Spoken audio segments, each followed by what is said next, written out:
Let's just wait for this to pick up a little bit, and then I'll jump on.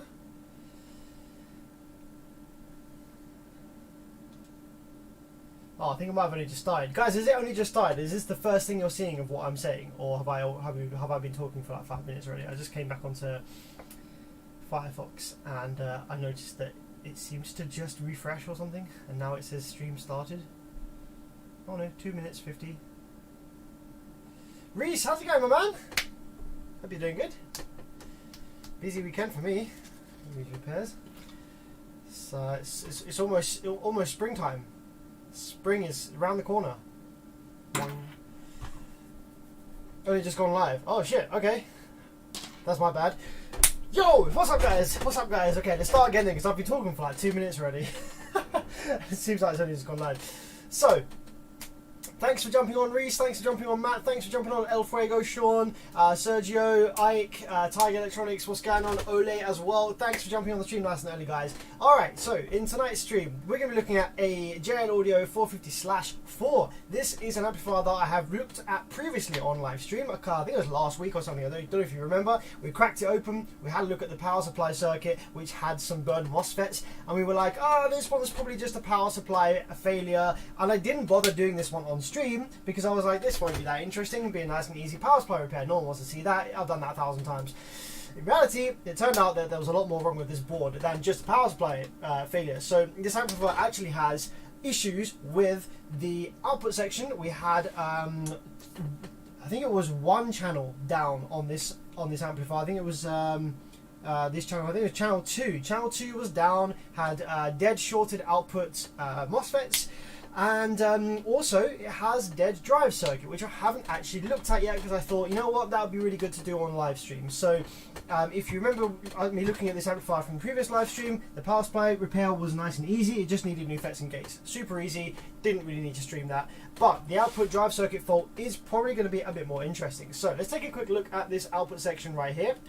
We have a 4-channel amplifier. Now what's interesting about this amplifier actually, which you may not know, is this is basically two channel amplifiers on the same board to make up the 4 channels. So what we have is we have a power supply over here. This is power supply section for this amplifier. Then we have a little power supply section over here for this amplifier. So this is a 4-channel amplifier, but channels 3 and 4 are weaker than channels 1 and 2. So channels 1 and 2 can drop down to 2 ohms for increased power, whereas channels 3 and 4 are only rated at 4 ohms. I think that's how it works. I haven't checked the data sheet, but I'm pretty sure the rail voltages are all pretty much the same. I think similar-ish. So yeah, channels 1 and 2 are more powerful. Channels 3 and 4 are less powerful, and they each have their own power supply. They literally, the whole freaking drive circuit and then PWM generation and everything for the power supplies circuits are completely separate from one another. So it basically literally is 2 amplifiers on the same PCB in their entirety. So the issue we had was with channel 2, which is this one right here. We've got these 2 set of MOSFETs here, these 2 set of MOSFETs here make up channel 2, and the driver card for channel 2 is this one right here.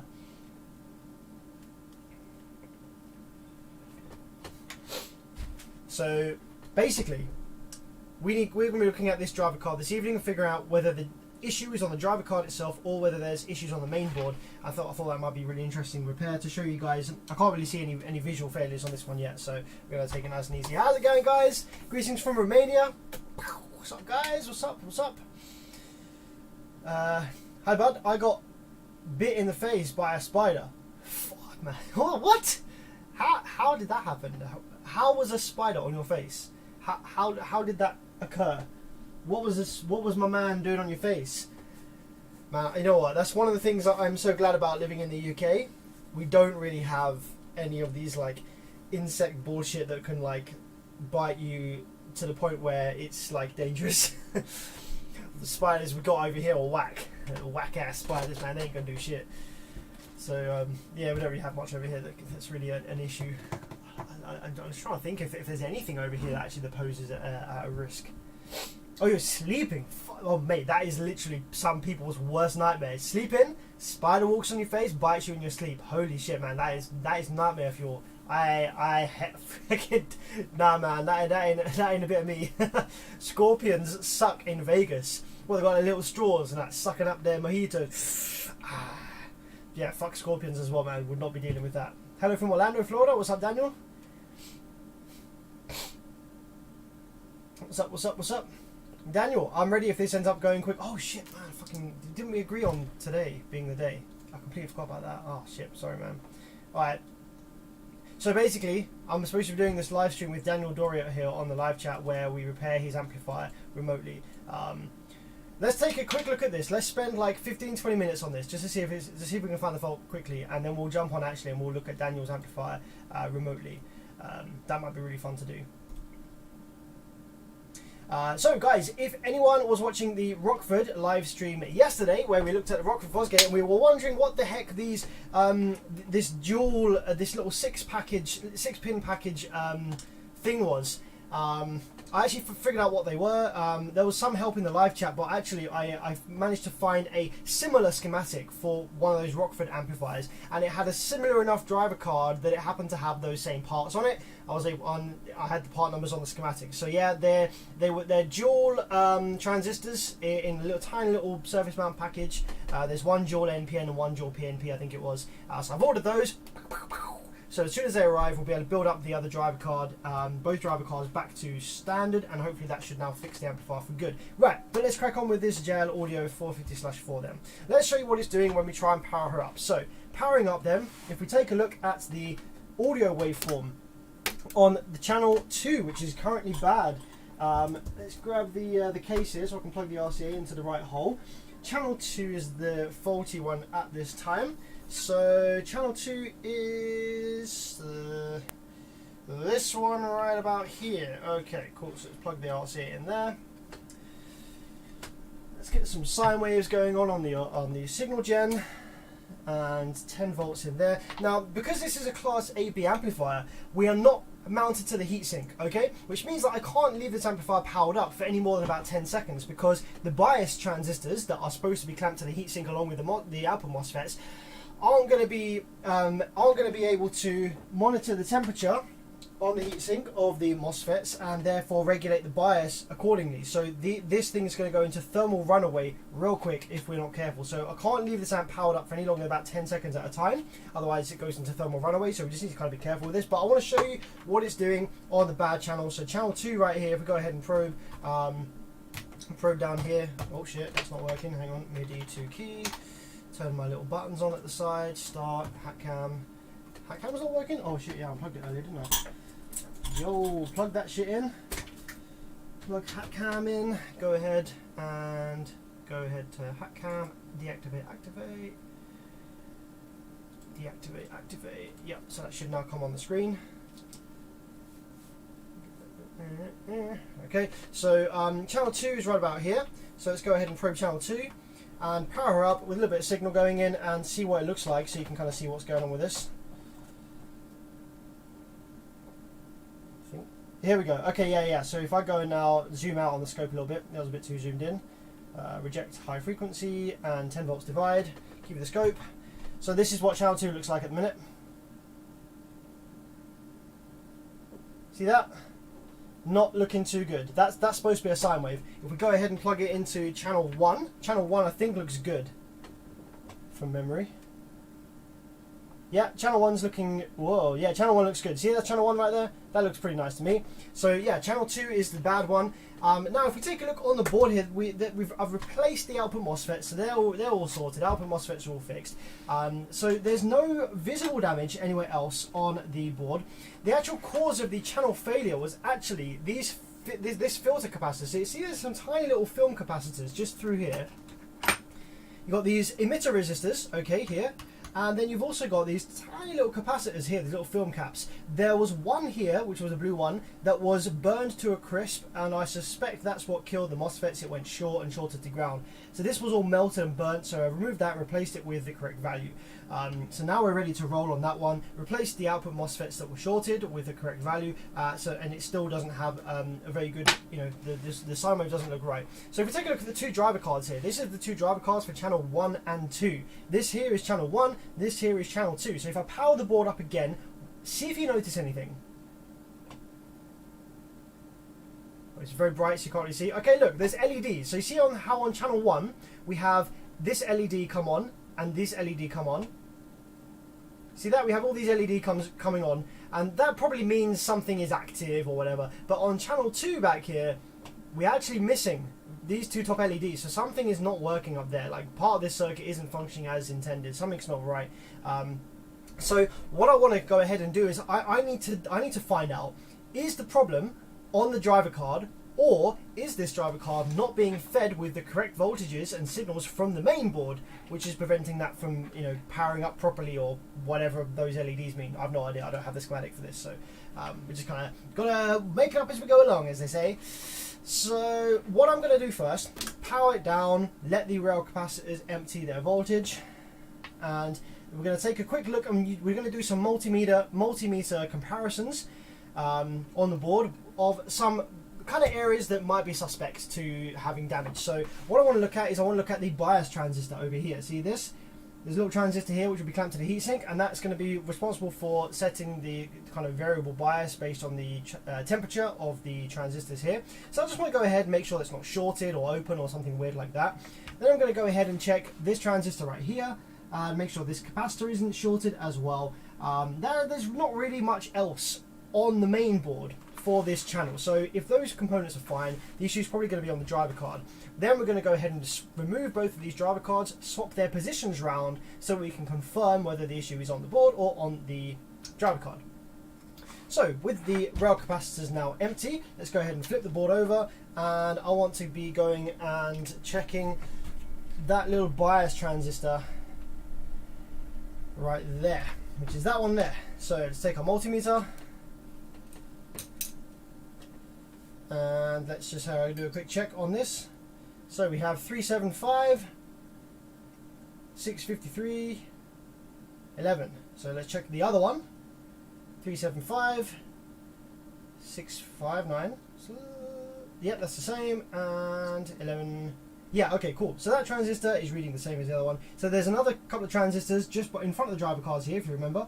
Let's give those a quick measure. So we've got 707 on this one.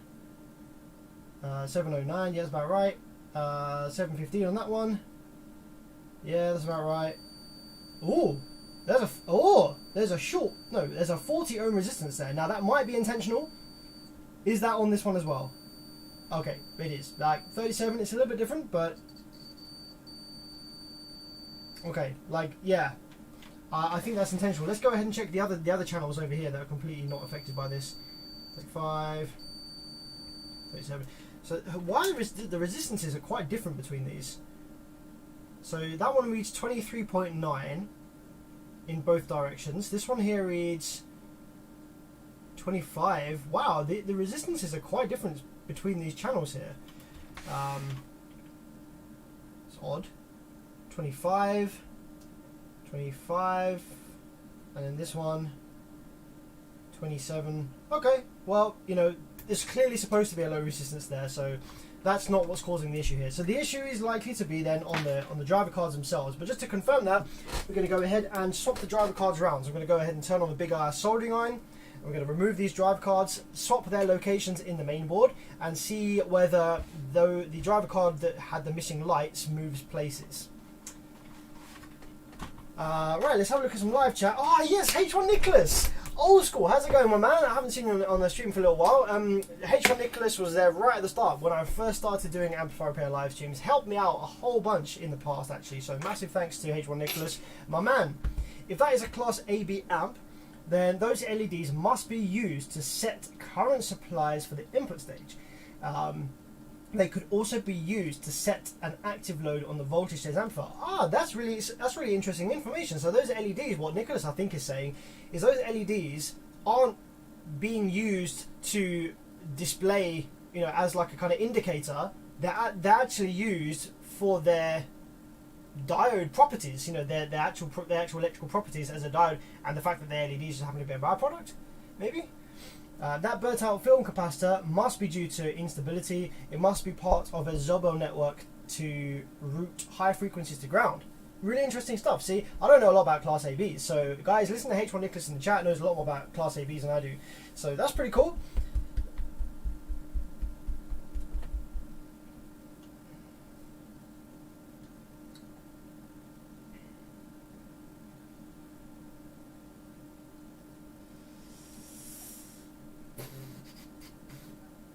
Alright, cool. So let's wait for this to get nice and toasty. Big air soldering iron.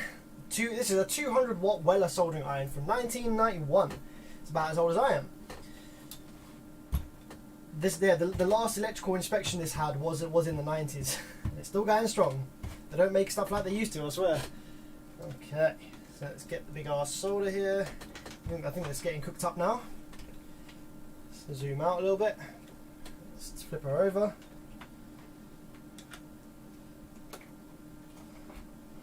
Okay, so what we're going to do firstly is we're just going to go ahead and cook up all of these pins here. There's a few ways we could remove this driver card. We could suck out the solder from each individual pin, but that's kind of really time consuming. And you also do risk pulling the vias a little bit with that.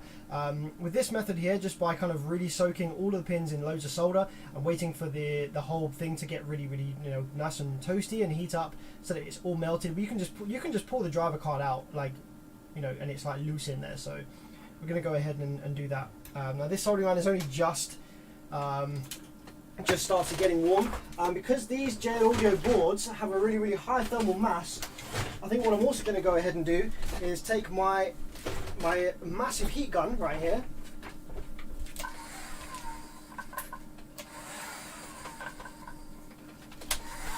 We're going to go ahead and heat up the entire PCB, preheat it a little bit just so that there's some energy in the board, so that the board doesn't steal so much of my energy from my soldering iron. Ba-ba-ba-ba-ba.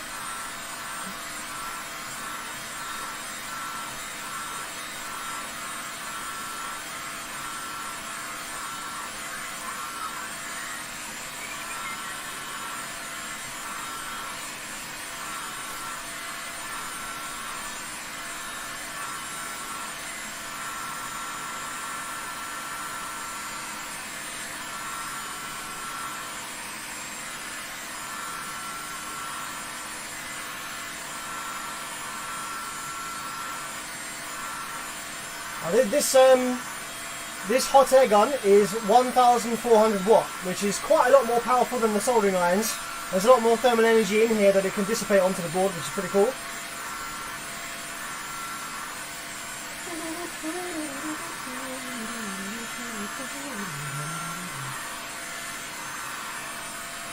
Like, you haven't even got to worry.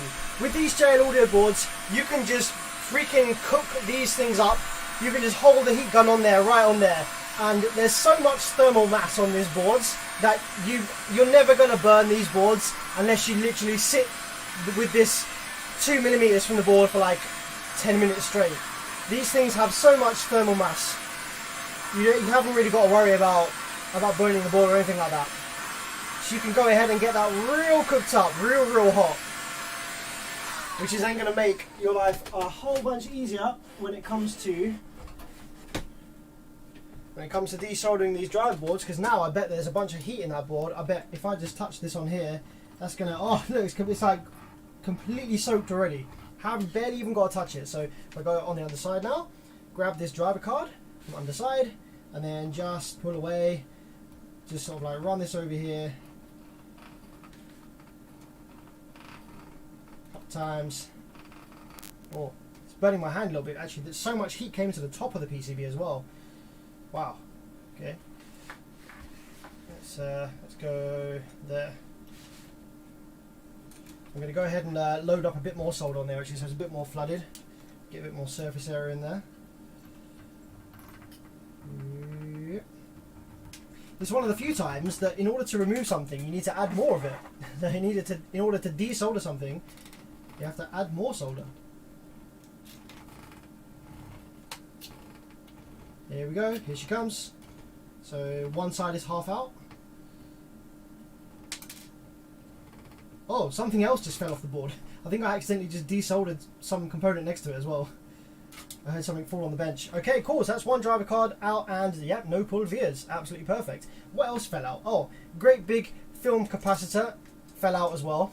I just so happened to desolder that. Okay, so let's make a marking on this driver card so we don't get them mixed up as to which is which. So this one right here is the back driver card, which is the one that was bad. Yes, the back driver card was the one that was bad. So just like we did with the Rockford, let's go ahead and put a little cross mark on this so that we know which one was the bad one. Just a very, very tiny little incision, just a tiny little X on here, just so that we know this was the bad one.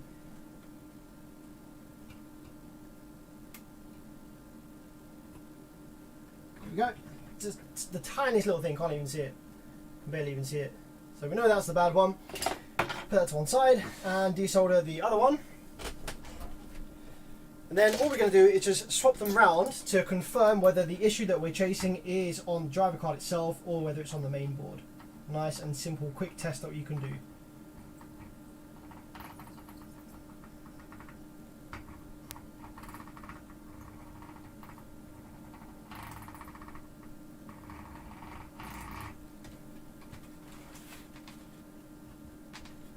Hey Nicholas, how's it going? Scrape and Bass. Is this video a flipped image? Some of them are, I think, maybe flipped. Yeah. Like the camera on my face is flipped, and the reason that the camera on my face is flipped is so that when I'm reading live chat, it looks like I'm reading live chat. That makes sense. So that my head is pointing towards the live chat on the screen. I could probably flip the position of live chat on the screen to put it on the right. And then I wouldn't have to mirror it, but I think that would look a little bit strange. Alright, cool, so that's the good driver card now removed. Alright, excellent stuff. So with these driver cards removed, now I've got a bit more visual access to them. I can do them a bit of a quick inspection as well, just to kind of see what they're saying. Alright, let's get some of this solder removed from here as well. There's a bunch of solder on the board, so I'm going to go ahead and load up some flux on here. Just a little bit of flux on the board, just to kind of help any of this sort of solder come off and stick to the iron nicely here. There we go. Get that away there, get that out of the way. There we go. Perfect. Alright, cool. Nice.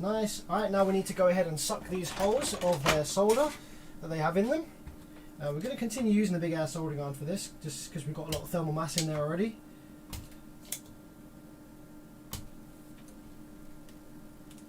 Zoom in a little bit. Things I'm doing. There you go. Love a bit of optical zoom.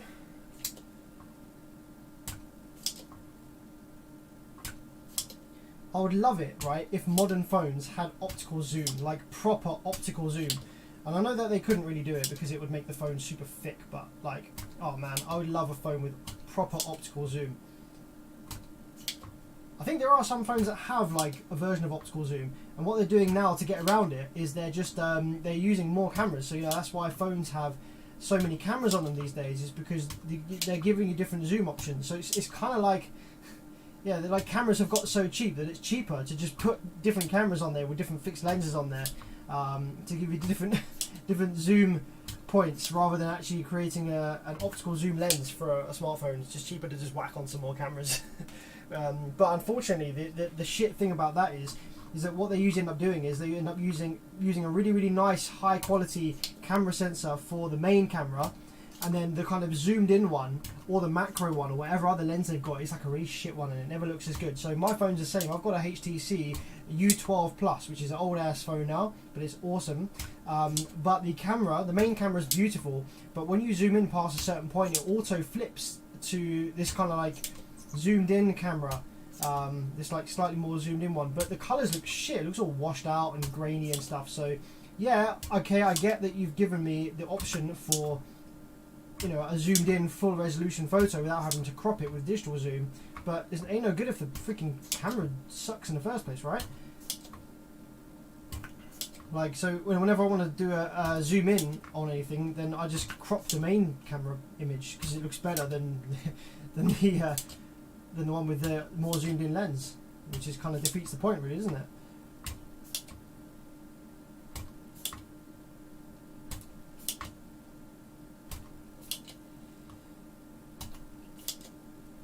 Okay, they should be all sucked nicely.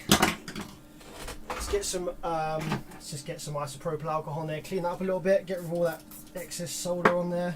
Get some toothbrush tings.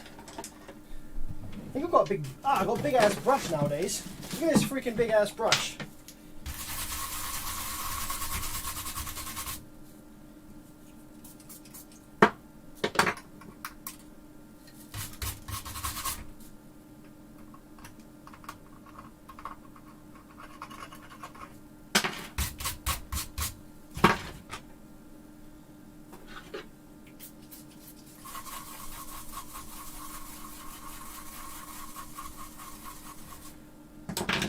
One last one that I do need to remove was the, I need to go ahead and suck the holes from that capacitor that fell out.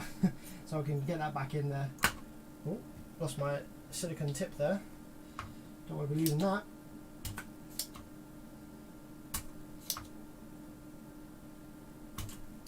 Oh, what the heck? Sam, what tube are you using for the solder sucker? What do you mean, buddy? What tube am I using? Wait, what fell out?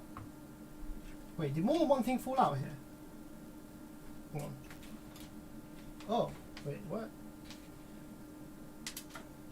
Oh, both of them fell out. Shit. Lol.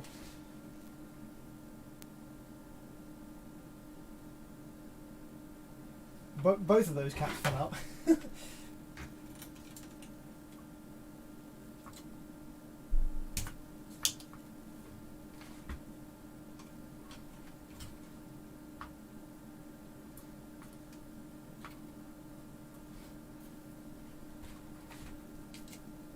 Damn, the power of the big ass soldering iron. Parts just falling out the board.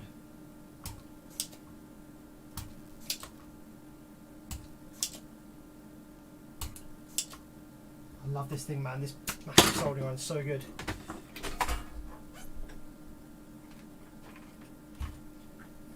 Okay, let's drop these caps back in before we lose them.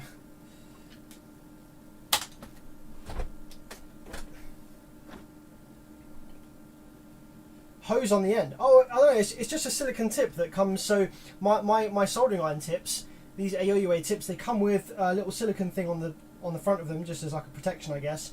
I just put them on the end of my solder sucker. So I've got no idea what their dimensions are, what their thickness is. They come with my soldering iron tips, and I stick them straight on the solder sucker. I don't buy them specifically for that purpose. I just happen to have them, so I don't know what specs they are or anything like that.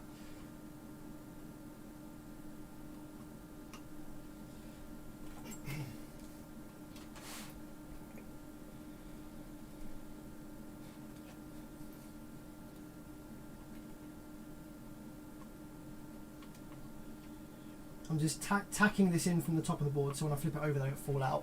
There we go. Now I can solder them in properly from the bottom. So guys, you'll be pleased to know that I did actually get myself some solder wick. So now we have some solder wick in the house, we can wick that shit.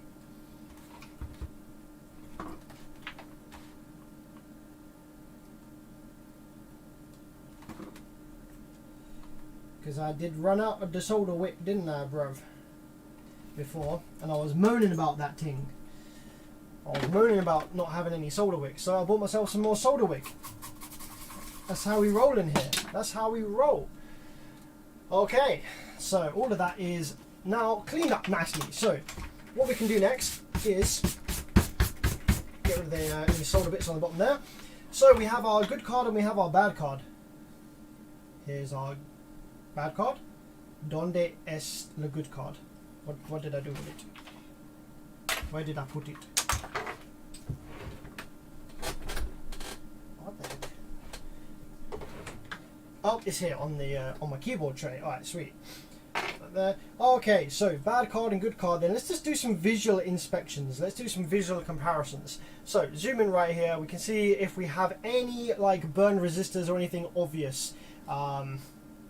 Between them. So obviously on the back of the PCB we don't really see any differences there, although there is some differences actually to how these are soldered, right? Look at these. See how these ones, the transistors, the pins are like bent over.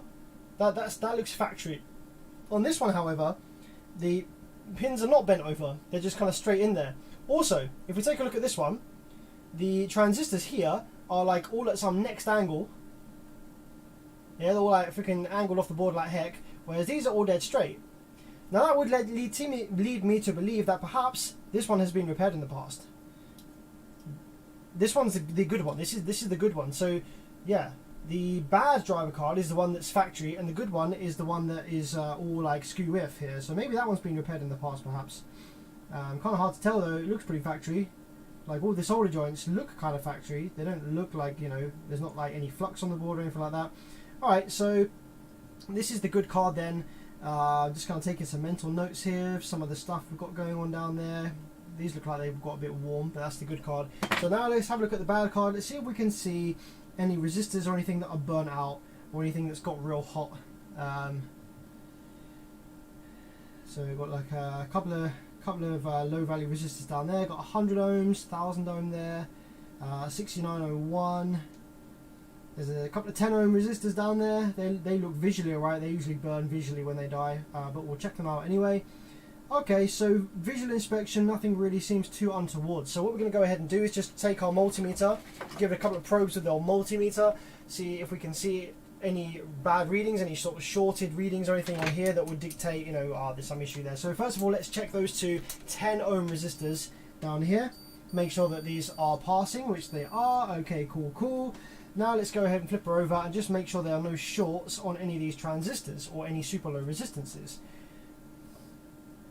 Just like an obvious issue or obvious quick check here. Just a quick check. So when these transistors fail, they might go short. They could start leaking as well and not present a short, but this is the kind of first thing you want to check for low resistances and shorts on all these transistors.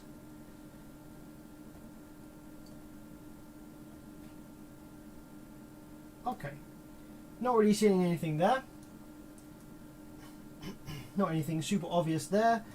Let's go ahead and check some of these surface mount transistors, see if we have any shorts over here on any of these bad boys.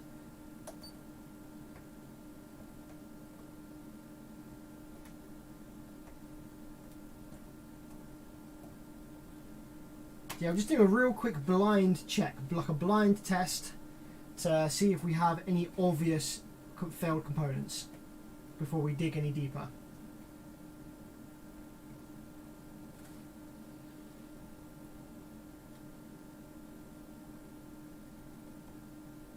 If one of these is failed, it'll either be dead short or it'll have a super low resistance across it.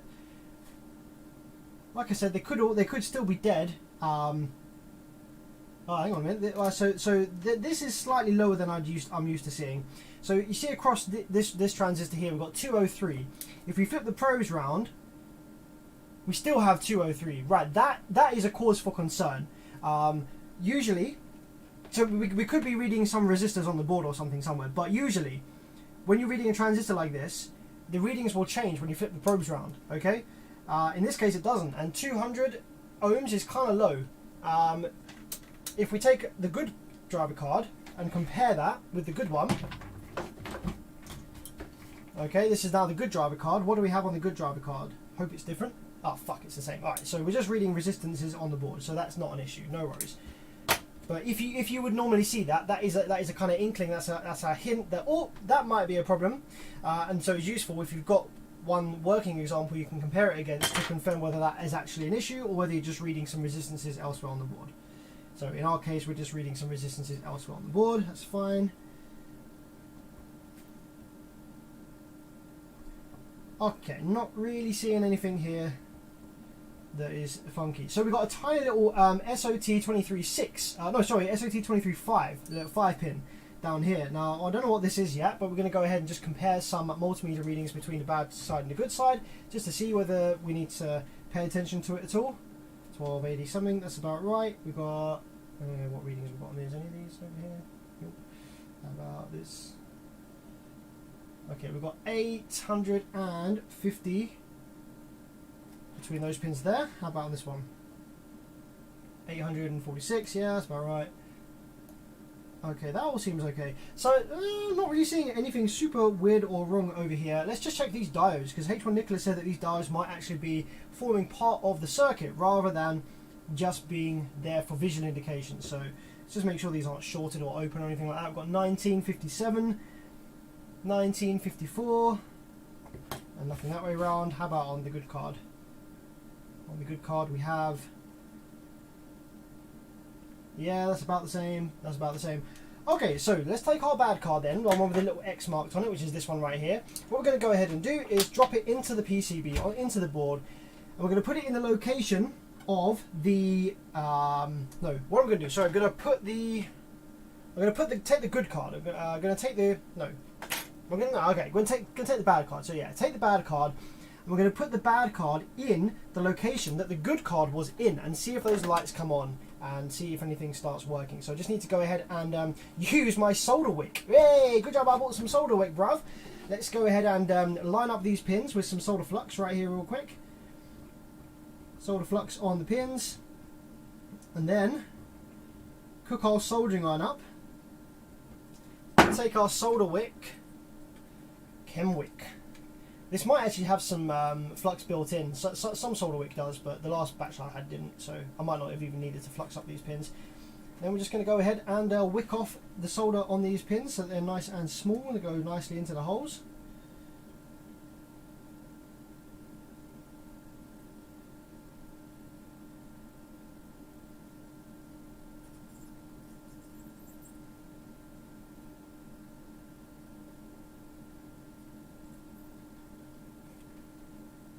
Oh man, this is so much easier than the bullshit I was doing the other night without the solder wick.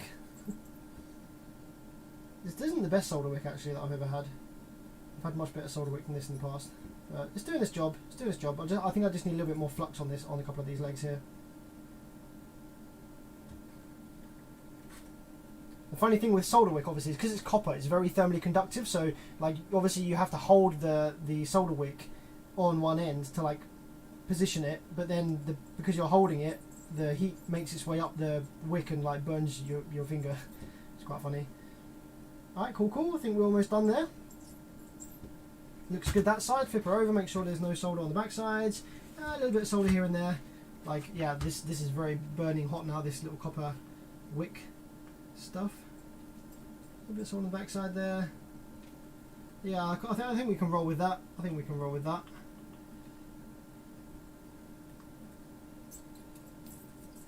Okay, drop that there. Boom, boom, boom. Get our main board. Zoom out. Okay, so what we're going to do is slide this in there like that. This is the bad card in the good card's original location. Now, we're not going to solder it back in because that would be a pain in the ass to keep soldering, desoldering. So what we are going to do though is we're going to put the card in and we're going to apply quite a decent amount of pressure, like quite a heavy amount of pressure. Along here to push all of the pins to make a very good contact to the pads, to the holes, so that we don't have to solder it in. So it kind of works a bit like a header. So just to make sure there's no solder bridges on the back here. Always double check for solder bridges. I have learned the hard way over the years. Cool, no solder bridges on there.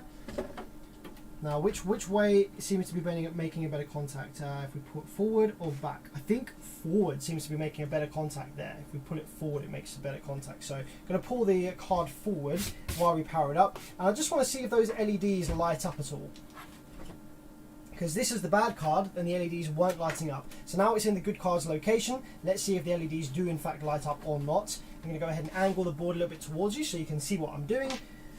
My screwdriver under there maybe, so you can kind of see what I'm doing a little bit easier. There we go. Zoom in. I don't know if you'll be able to see. You won't be able to see the LEDs because I'm gonna have to do it like this. That's great. Let's pull it back. Now let's do it forward. Head cam.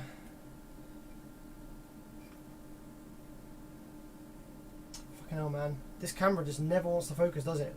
Bruv, focus, fam. Thank you. Okay. So pull it forward. I'm going to hit the power and I want to see these LEDs come to life. Oh, they don't. Okay, cool. So that just confirms our theory then that the issue is on this driver card and not on the main board. So if we go ahead and take that off now and put it in the back side here, that should still not work.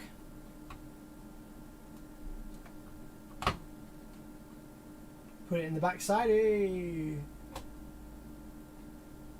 Yep, still no LEDs. And yeah, so the issue then is on the actual drive card itself. I just want to go ahead and make sure that we have equal voltages on all of these pins between these boards. But I don't think I'm going to be able to do that just now because that will be powering the board up for more than 10 seconds and the MOSFETs will go into thermal runaway, which we don't really want to do. So, guys, just a little bit of initial troubleshooting on the JL Audio 450/4. Now, I've been promising Daniel Doria that we would do a live stream where we look at Daniel's amplifier on live remotely and see if I can fix it, or see if we can fix it collectively from here without without actually being there. So Daniel, if you want to jump on Zoom, let's get this up and running, shall we now? I'm going to go ahead and open Zoom. I think Zoom was the best one. I can't remember what was the best one that we tried. Was it Zoom, or was it Skype, or was it Facebook calling? I can't actually bloody remember. So okay, so yeah, let me know, Daniel, Zoom or Skype or Facebook calling. Let me know, and we'll get you set up, and we'll have a quick look at your amplifier on live stream tonight. And I've only got till 11 p.m. this evening, UK time. So if we don't get it finished, then we'll continue looking at Daniel's amplifier a little bit later on. Can you check on the stream quality, Sam? Says K Swiss. Is the stream quality not that great this evening? Looks okay to me so far. Stream health is good, excellent connection. My little preview video in the YouTube looks really good. Daniel says no, it's through OBS. Yeah. But how were we communicating, Daniel? Was it through Zoom, Skype, Facebook calling, WhatsApp calling? How are we communicating?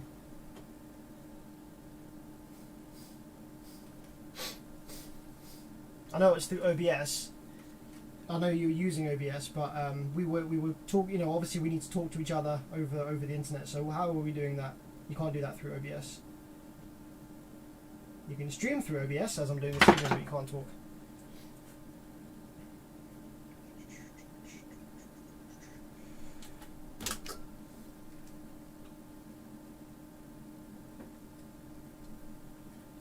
Just while we wait for this to get set up, I'm just gonna wick the solder away from the pins on the goods driver card, so we can go ahead and get some comparative readings of voltages and stuff between these two a bit later on.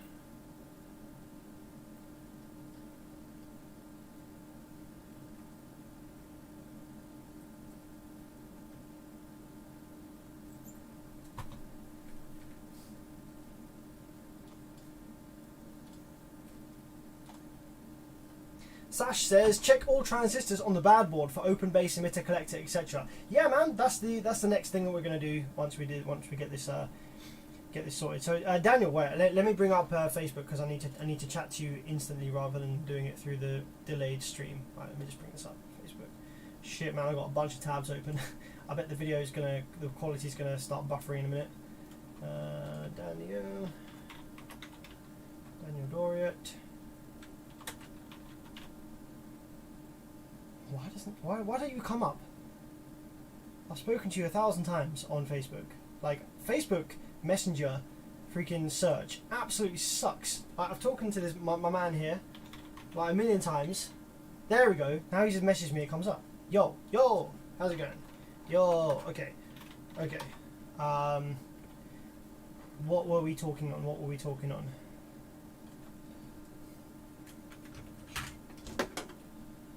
Zoom, Skype, Facebook, WhatsApp, etc.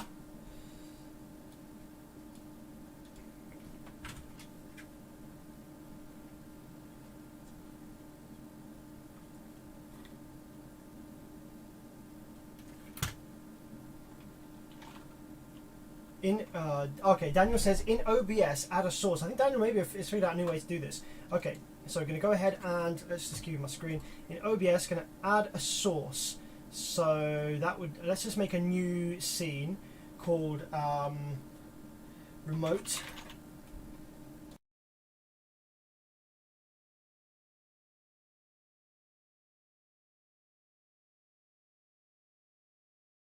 Right, yo. So if I just added my RTA mic first, then I'm going to go ahead and add my side camera, side Logitech camera of my face, and I'm going to go ahead and flip it. Transform, flip, horizontal. There we go. That's better. Put that up in the corner there, and then select browser. Okay, he says go ahead and select add source browser. Yep, got it. I'm going to call that one Daniel.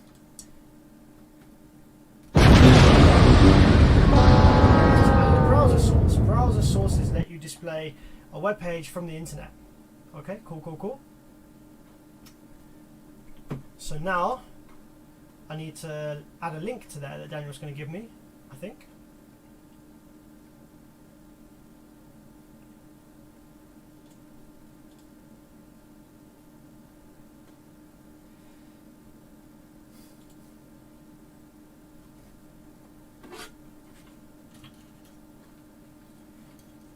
Just going to go ahead and finish off desoldering these pins while I wait for Daniel.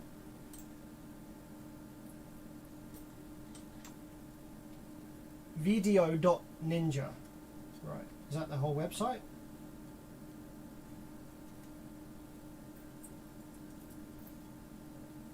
Video.nja.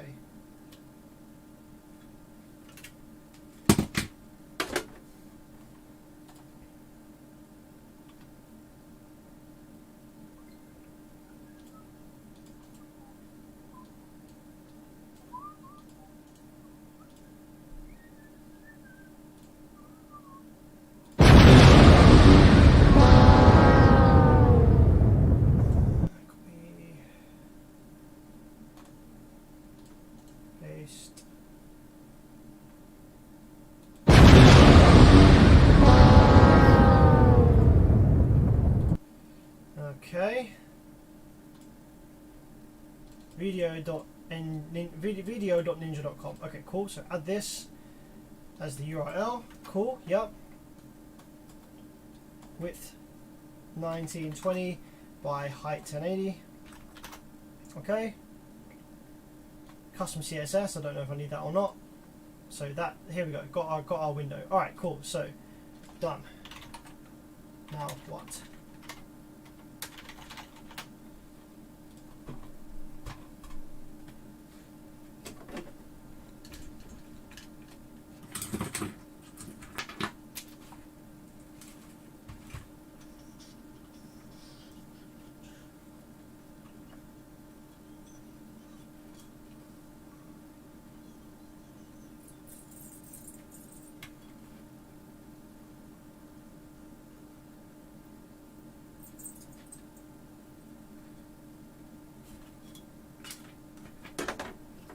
So just while we're waiting for that, I'm just going to go ahead and power this up with the good driver card in the originally bad location, just to see if those lights come on there as well. Probably will do.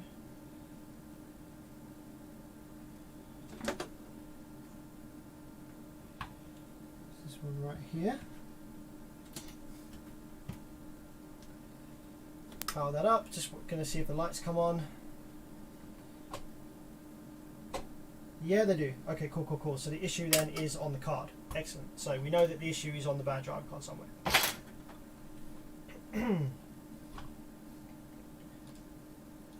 Okay, Daniel, I'm done. I have added all of the things that you have asked me to add. I have this window here, which is black.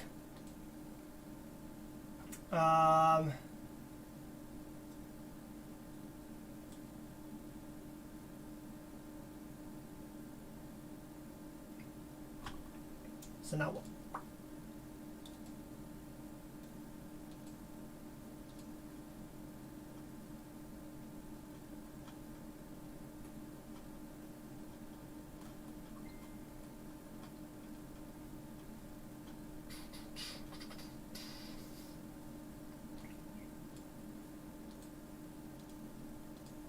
Okay, while we're waiting for Daniel, let's just see if we can have a look at these driver cards and figure out what the differences are between these two. And so, like I said, we have done some basic testing with the multimeter, which is now freaking out because the wire is janky. The USB cable is like screwed.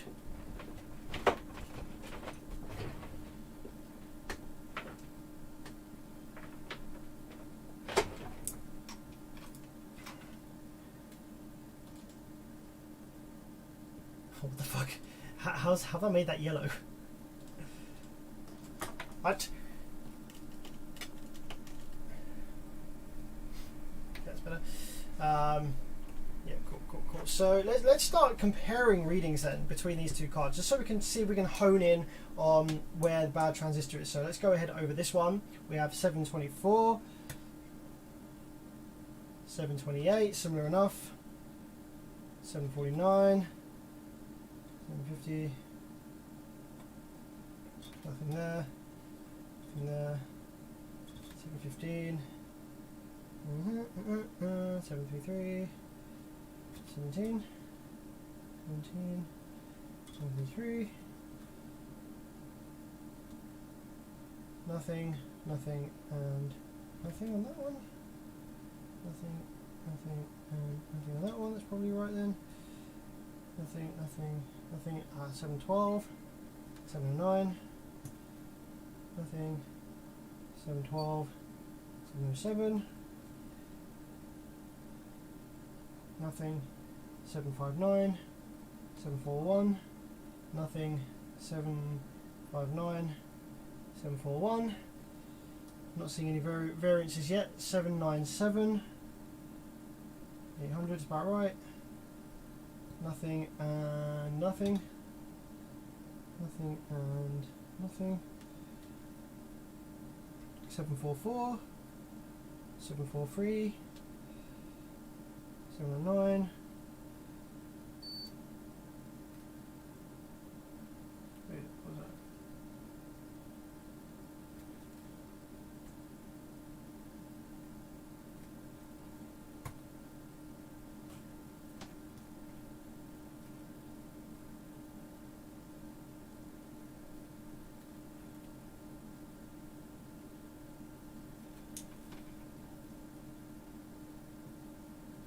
740. So I'm not seeing any differences on the multimeter between any of these transistors so far. Now if there was any issues with these, I would have thought that we would have some differences here.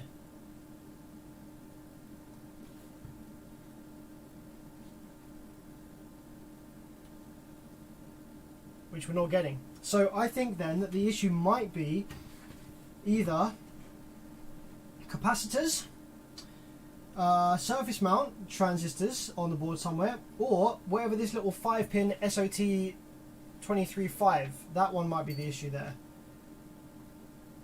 Perhaps.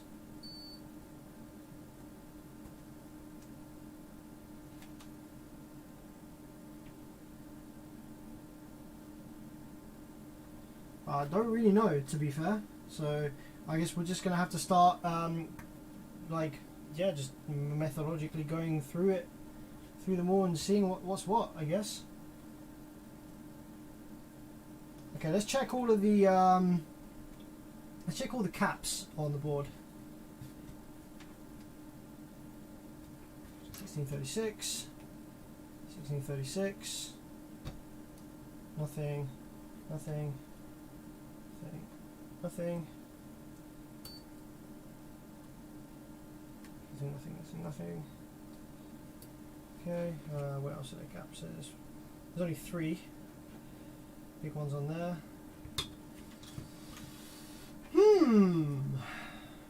Okay, I might have to plug it in and start reading some voltages across these. I'm going to check some of the resistance values as well, or some of these resistors. So we've got 100 ohms there, 100 ohms there, 200. 200 thereabouts. 1W1, that's a K, I think. Yeah.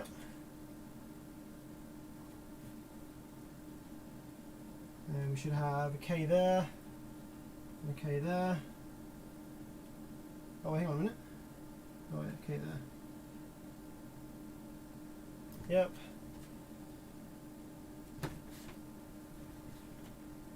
One W2, that's 10K, I think.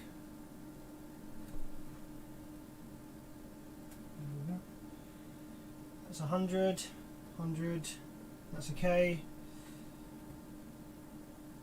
4701, that's 4.7K. That's correct. Man, I am struggling to see what's wrong on this board. It must be bad transistors, but that are not showing up as bad on the multimeter. So might just have to be a case of removing the transistors and whacking them in the MK328 and seeing what they read in there, because yeah, some of them could be open and we might not be able to read that on the tester, so on the multimeter, sorry. So getting this amp prepared might just be a case of swapping around transistors until shit starts working, and then we know what was bad. Jesse, how's it going? Daniel said, okay, enter that for the browser address. Okay, he's given me a new link to enter into OBS remote. Going to go ahead and load this in. Okay, cool. We're there. What's up, Daniel? So now I have this on the screen. Done.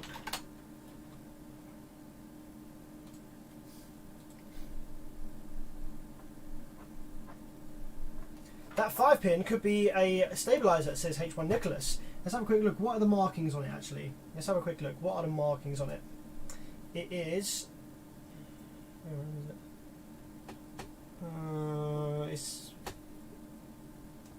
N09. N09. Let's have a quick look on N09. I don't know if this will work at all, but N09. Let's have a look at S manuals. I say it's not a transistor, so I don't think it will show up on here.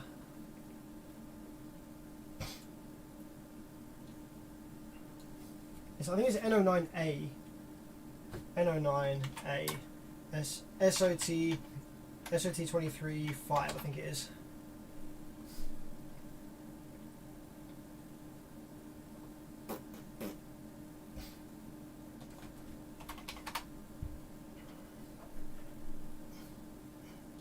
Oh, here we go. What's this? This looks promising. Josh says, yeah, I'll check the ICs. Usually the transistors fail completely short. Yeah, usually. Although I have seen them sometimes just fail to, like, fucking random shit, like, that you wouldn't even pick up with a multimeter test. Man, why is this link not opening? Come on.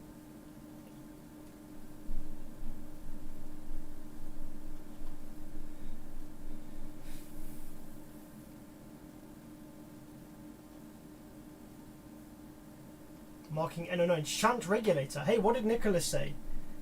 Could be a stabilizer. Okay. What is this? That looks promising. That looks like it might be that. It might be that. Let me go ahead and copy this. Copy. Google that. We've got a piece, PDF for that. PDF. Data sheet. Marking.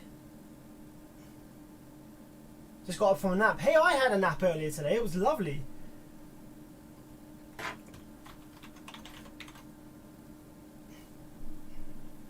Searching for marking. Marking. Holy shit, how many freaking markings are here? Oh, device marking. Here we go. N09. Ours is N09A. Ah, here we go. N09A. So these three here, N09A, what is that? That is this device thing right here. And there's three of them there. And are they the same? LMV431AC M5 or M5X. I don't think there's a great difference probably between those two.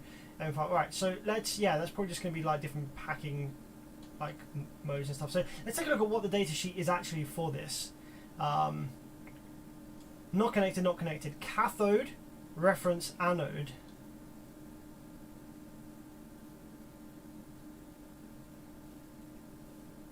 Okay.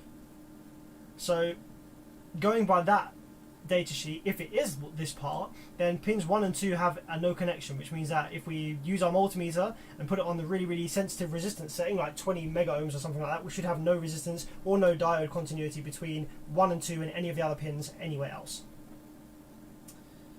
Alright, cool. Let's have a look and see what Daniel's doing now. Okay, we're still on this screen. What now?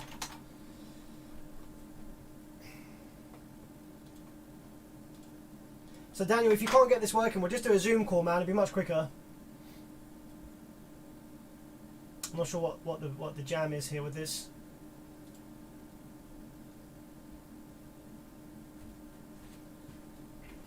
Bad Jonathan says, compare the readings from both cars and go from there. Yeah, that's kind of what we started doing. And I couldn't find any differences between the two cards. But that data sheet says that pins 1 and 2 are NC. Which actually does make sense. Look, if I zoom in right about here, let's take a look at these two cards, right? Look how we've got traces coming from pins 3, 4 and 5 there, but pins 1 and 2 don't actually have any traces coming from them. So yeah, that actually does check out. So yeah, I think we found the correct part, guys. Nice. Quick maths, quick googling skills.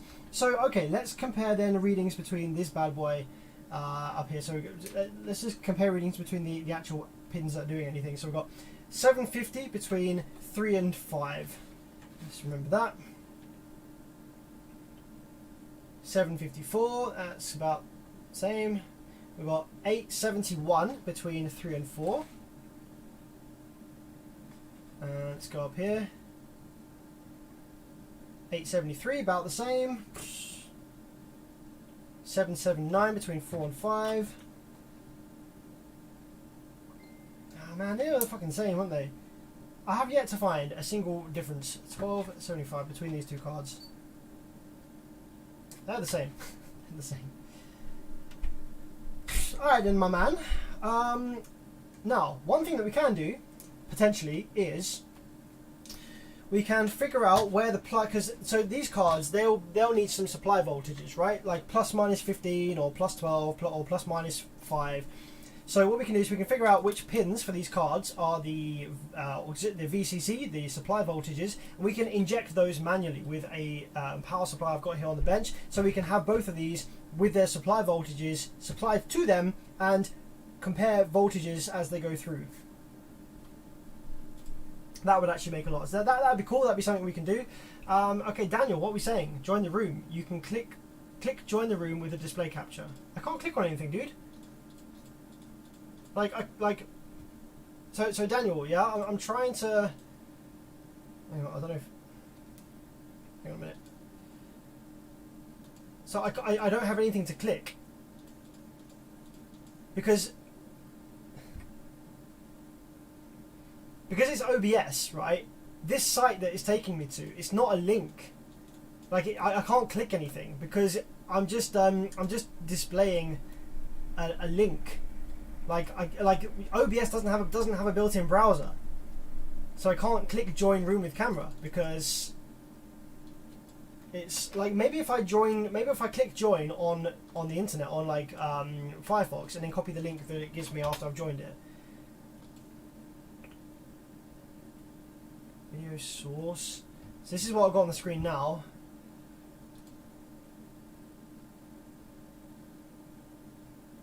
Yeah, Daniel, dude, let's just do a Zoom call or something, man. This is confusing as heck.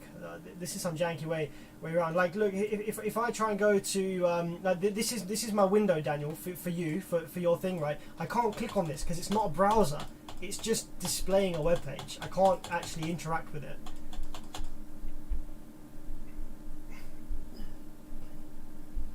Can you put the LED, the multimeter in diode test mode and see if the LEDs light up? Probably would be able to, but I think my multimeter, the battery is toast and it's on its way out. So I don't...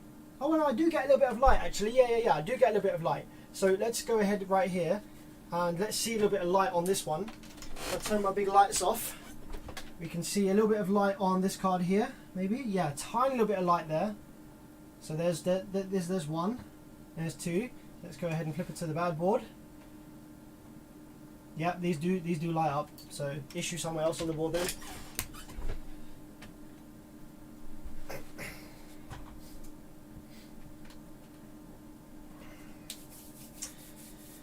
Okay, yeah, so Sam Perry has a good point. We could just work our way backwards from the LEDs that aren't lighting. Like, we could see what are they connected to and kind of go from there. So let's take a look then at these LEDs. What do we have connected to? We have a resistor here. Maybe this could be ground, actually. I think, yeah, this could be ground. Yeah, this is just ground. So, okay, what's on this side of the resistor? Are these in parallel? No, they're not in parallel. Let's have a look. What do we have these connected to? We'll go down here to this transistor. Nope. Looks like it goes down to that transistor, doesn't it? Maybe the trace is broken? Nope. Oh, that LED does. Okay. Yeah, so this right hand side LED goes down and connects to this transistor right here. This one right here Ah, they're in series. It looks like these LEDs are in series with each other. So yeah, that's ground. That one right there, that's ground.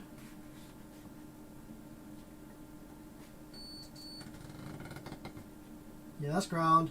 And then we have this LED in series with this LED, which then goes to this transistor right here. So we know then that probably this transistor isn't doing its job for whatever reason. So we can work our way backwards from there then probably.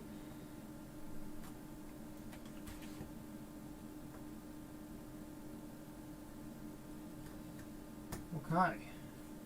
There's actually a couple of transistors in between these other bigger transistors that were hiding that we didn't check earlier. So let's check these ones. So nothing on there.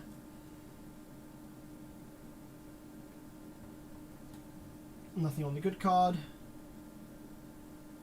719 and nothing. 708. Well, that's a little difference there. Nothing that way around. Nothing that way around.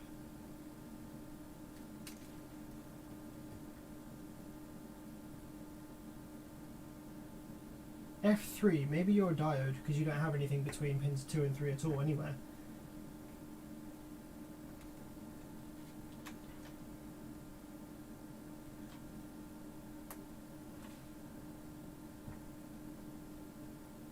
Yeah, I think you're a diode. I think this F3 thing here is a diode, this little one. I think these are diodes. 714. Now this one here is actually a little bit different value. We've got 708. Now I know it's not a lot. 708, 709 is not a lot of difference, but it is a bit of a difference between what these other ones are. This one's 714. And this one right here, we have, this is the good card now. 720. They do fluctuate a bit. Yeah, no, I don't think that's the issue. So I think what we're going to probably have to do, guys, is just power these cards up on a auxiliary power supply. Let's see. I've just got a message on Facebook. Let's see if Daniel's chatting. Change the word. He says change the word room in the address to view. Oh, sorry, man. I don't understand what that means. Change the word room in the address to view. Oh, okay. Change the word. Oh, I do understand what you're saying now. Change the word room in the address to view. View. Okay. Aha. Now is something changing? No. Still got black screen.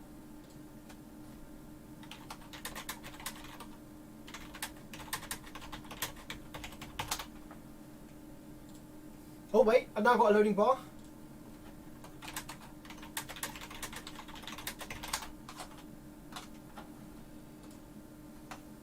So this might be Daniel's live.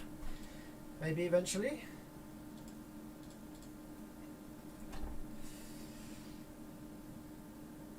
Come on, man. Well, while waiting for that, let's figure out then which pins from this board right here are the supply voltages. So we're probably going to have plus minus 15, plus minus 12, plus minus 5, something like that. So let's go ahead and power this up and confirm then what are the supplies. So we know that pin 1 is ground because we checked that a minute ago, I think. Let's go ahead and power this up. Oh no, maybe not. That's rail then by the looks of it, maybe. We have the rail, 45 volts, okay, 45 volts on rail, so it wasn't ground. So the second one is negative rail, okay, cool. Pin 3, nothing much. Pin 4, nothing much. Pin 5, nothing much.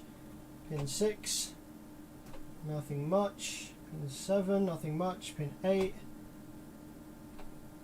So does it just use the rail voltage for supply? It might do. 9, 10, pin 11, pin 12. There doesn't seem to be anything on any of these. These all must be just like outputs or something. Right, let's go right to the other end. Still nothing. Still nothing. Still nothing. Okay. So the only voltages then that we seem to have on this is plus minus rail on the side here. So we have plus 45 on pin 1 and negative 45 on pin 2. One of them is probably going to be ground, so let's use our multimeter in continuous mode to see which one of these is ground. And then we can go ahead and hook this up to our little auxiliary voltage supply to see what's what. So which one of you is ground? Now it could be output side ground, but I'm just checking on main ground right now. This one right here is connected to main ground, as is, no, that one's not. Okay, so one of these is main ground, which was pin 1, 2, 3, 4, 5, 6, 7, 8, 9, 10. So 10 is main ground. How about speaker ground? That is also connected to main ground. Okay, so ground is pin 10. Check that 1, 2, 3, 4, 5, 6, 7, 8, 9, 10. Okay, great. So we can go ahead then and take our little driver cards here and hook them up to our auxiliary voltage supply just over here. Got a little power supply right here which gives me bipolar output voltages. So all we need to do is just hook these up and see what she's saying. And then we can, so with this supply I can only give it plus minus 17. I can't give it plus minus 45. But that might be enough to at least follow some voltages through these boards and see where they disappear.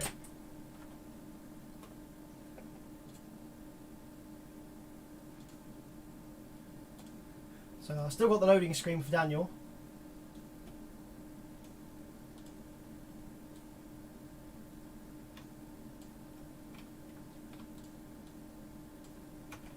Can we talk to each other?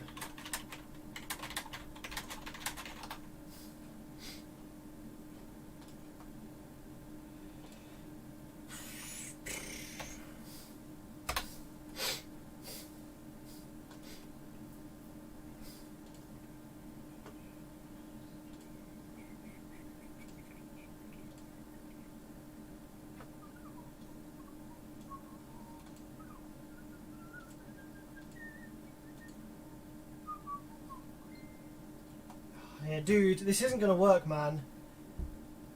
It's because I'm already using my camera in OBS.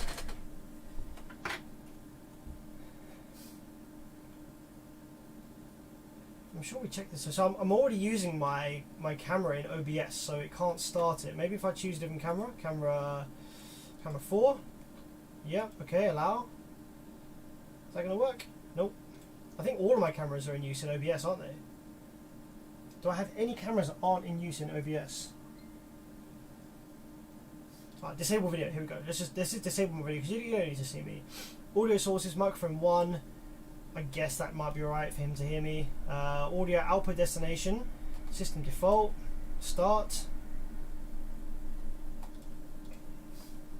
Okay, yo, we can see you, but you're blurry and pixelated as heck. You weren't this bad on Zoom, I don't think, but we'll see if it improves. So let me just get this up and running now. So yeah, you can see my whole screen, that's cool. You can see me in the bottom corner. So Daniel, I need a way to hear you, my man. I need a way to hear you.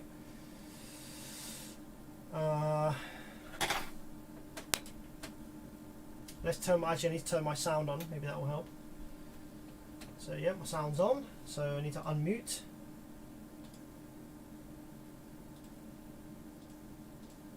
I can't unmute him because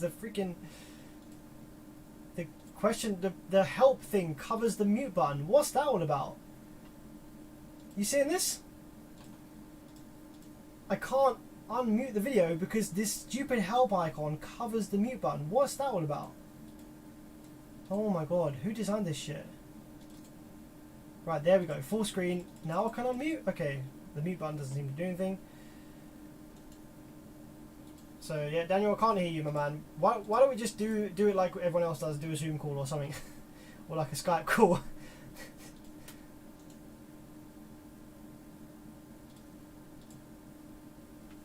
Because this sure as heck ain't working. Yep, my sound's working. Now I can't get rid of this little window that I right clicked. Pause stream, resume stream.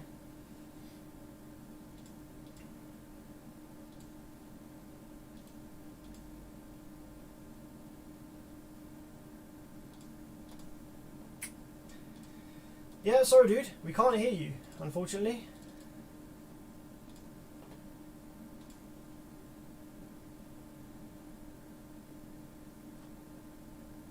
So maybe we should just do a Zoom or Skype call like the good old days.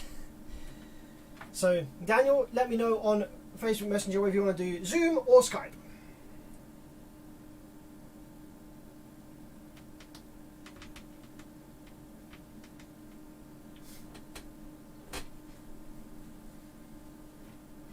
Well, we could do it through Facebook Messenger, I suppose. No, yeah, let's do it through Facebook Messenger.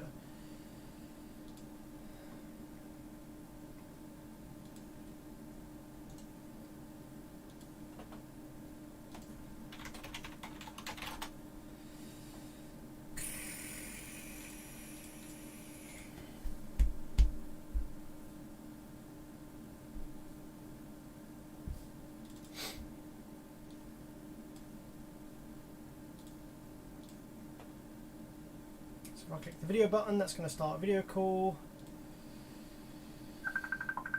Oh, here we go, he's coming, he's coming. Accept.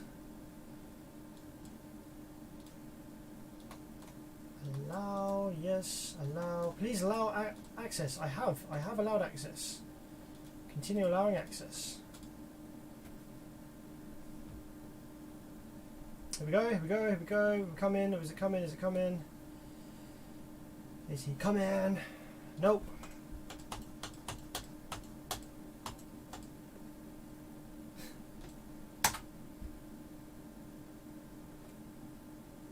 Alright, let me try calling you.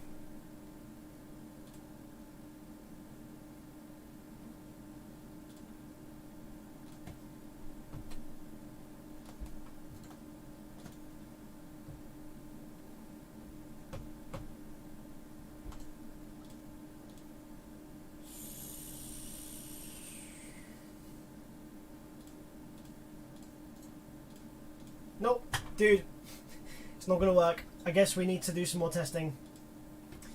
So yeah, this is not going so well, and I don't want to waste any more stream time trying to get this to work. So let's get this working off stream sometime, and then we can come back on when we know what we're doing. Right, let's turn our attention back to this HD 450. Sorry, Daniel, but it's not working. I think part of the issue is that I'm using all of my cameras through OBS right now, and a lot of applications aren't going to be happy with that, because I haven't got a webcam and microphone that you can access, so it's not going to start the call. I think Zoom or Skype might work, but if you want to try Skype, we can try Skype or try Zoom, but yeah, it's taking up a lot of time. I think we should just come on, boom, start streaming when we're already sorted and we know what we're doing. Right, let's go ahead then and take a look at our little, oh, it's calling me again. Nope, missed call, it's off. Okay, close that. Jesus Christ. Okay. So pin 1 was plus row voltage, pin 2 was negative row voltage. So let's get some wires up in here to connect that up together.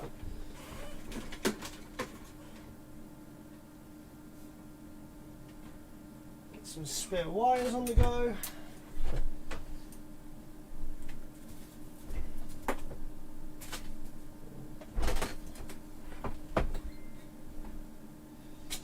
So this is going to be our positive rail, this one right here.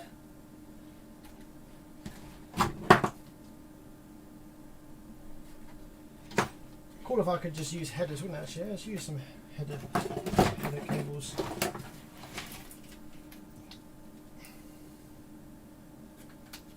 So let's go with this one being positive. I need to trim the end off these headers because they're too deep down in there.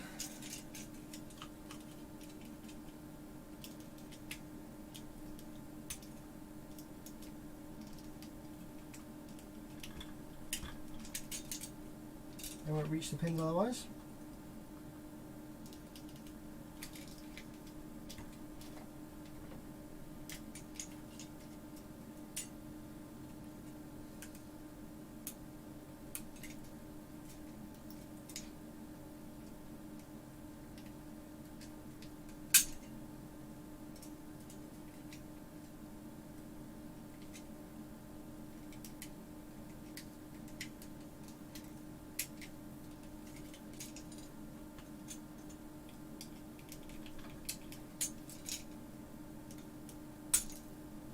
Okay, so we have ground was pin 10. So pin 10 is 1, 2, 3, 4, 5, 6, 7, 8, 9, 10. That's that one right there.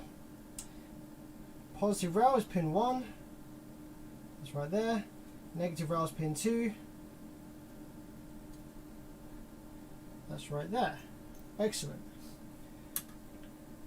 Now let's solder some longer cables onto that so we can get it under the screen for you so you can see it nice and easy.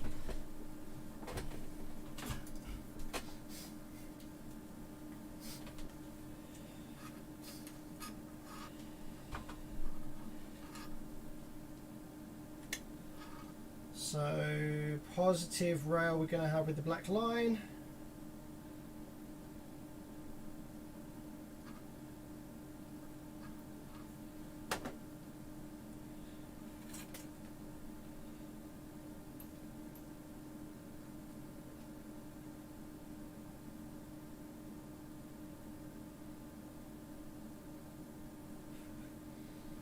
Negative rail we're going to have just as the... Oh, fucking hell.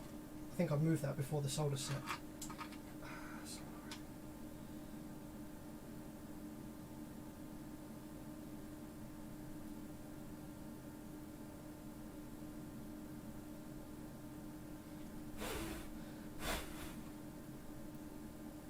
Right. Negative rail we're going to have with the just solid white.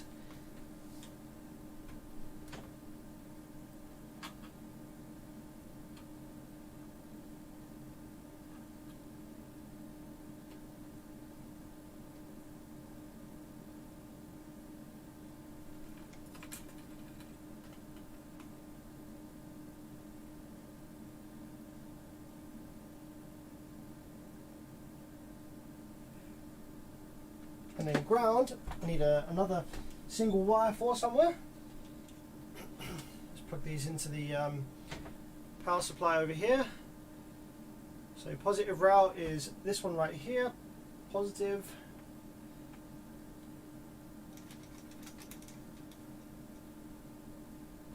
Negative.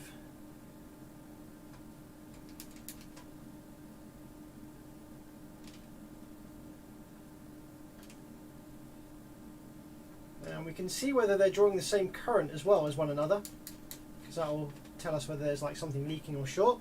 And then for ground, I just need just a random single cable somewhere. What do we got? What do we got? Anything on the floor? If you're laying around here.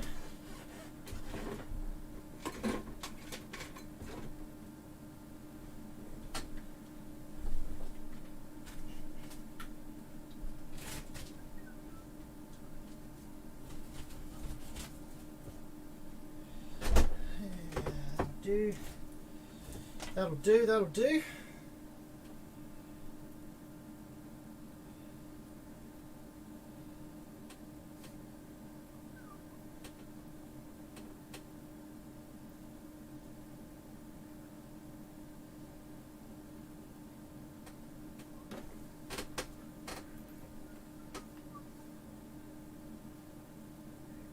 This fucking camera, I swear.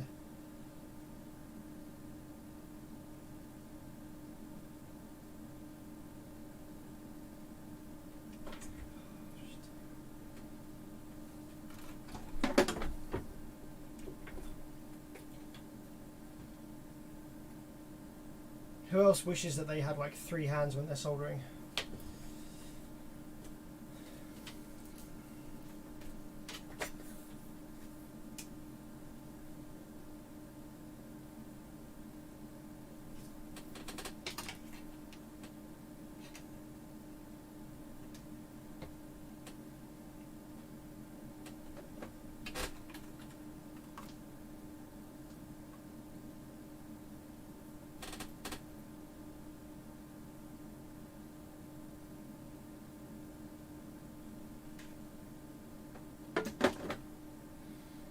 Okay, nice, nice, nice. So let's plug that one into ground.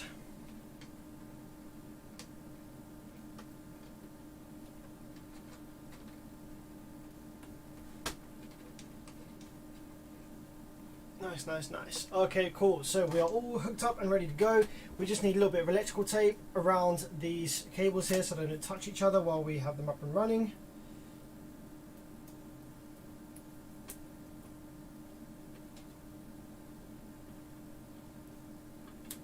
This is the world's shittest electrical tape, which is why I'm using it for this, because I'm going to rip it off again once the repair is complete.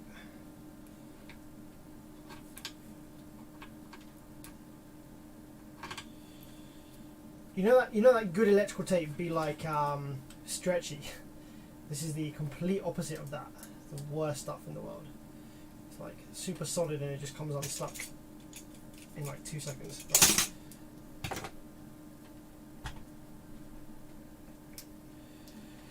Okay. So cool. Now we have our chip in headers. So this is the, I'm going to go ahead and hook up the good one first. I think I just want to see what the good one does. So if we turn our voltage right down on here on the power supply, let's go ahead and tell it that we want plus minus 5 volts is at the moment so far. Okay, cool, cool. So now let's start increasing that voltage. I'm just going to make sure that we do have plus minus 5 volts on there. So plus 5,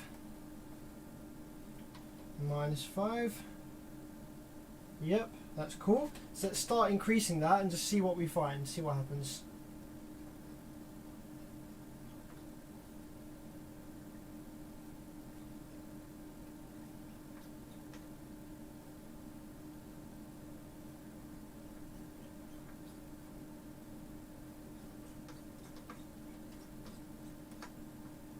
Okay, so we're now at plus minus 17.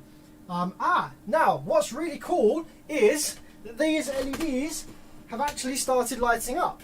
So that's really cool because that is exactly what we need in order to diagnose these two cards. So you see how now we have those two LEDs lit up. So if I go ahead and turn the power supply off, plug in the bad card instead, and the ground pin is directly underneath that transistor. Pin 10, just count that, make sure 1, 2, 3, 4, 5, 6, 7, 8, 9, 10, yep, because I don't want to plug ground into the wrong one. So now let's plug these into the bad card and turn the power supply on, and we have no LEDs. So this is awesome. This is a really nice, going to be a nice easy way to see where the voltage disappears, what voltages we have missing between these two cards. What would actually also be really cool is if I had voltage going to both of them at the same time, so I didn't have to keep moving them around. I think I'm just going to do that. That would be really nice and easy. That would be really useful actually to have that. So let's go ahead and turn all my lights back on. Get some more of these little headers. Do the old chop chop.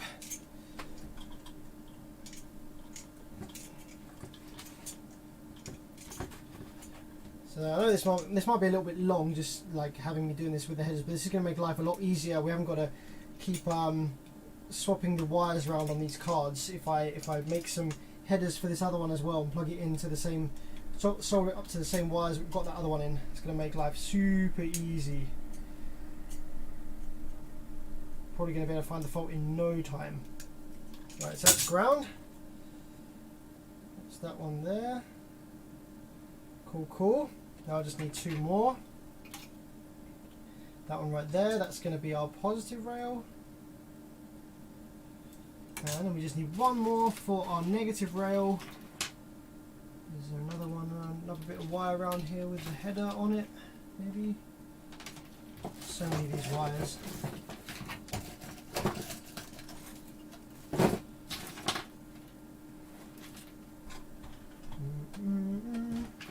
I used them all for the repair on the Rockford. Let's have a look in this drawer up here.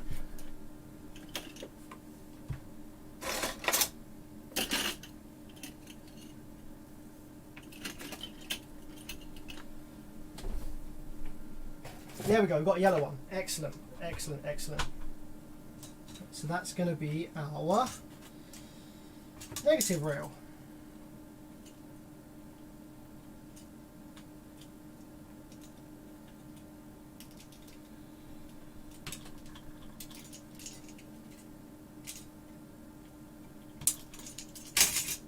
Excelente. Okay.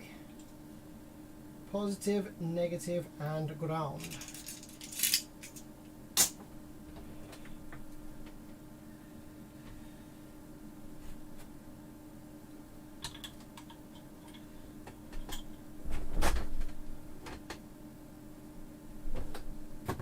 Although the ground does seem to have fallen off, and I don't know where it's gone.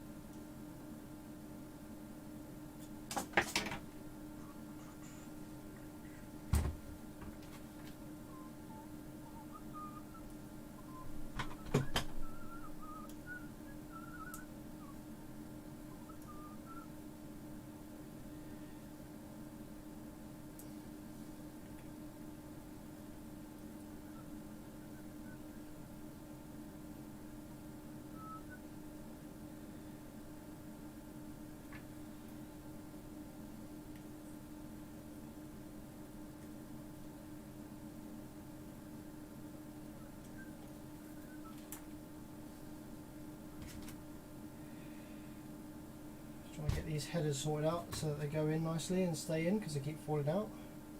Bear with me one sec.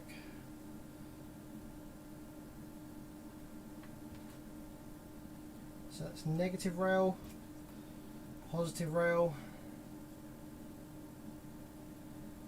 and that little ground wire that I had. Ah, here we go, there it is. Just fell out a little bit.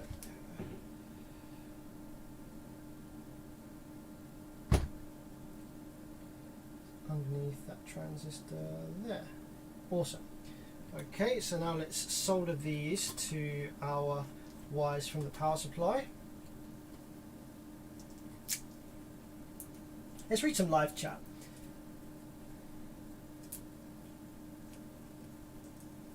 I think I saw Daniel had the hammer at the ready on the desk.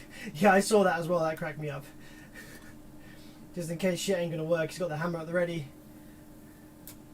Sam is the work. Good work, bud. From Brett, UK. How's it going, man? Thanks for the love on the chat there. Appreciate that, my man. Doing my best as always.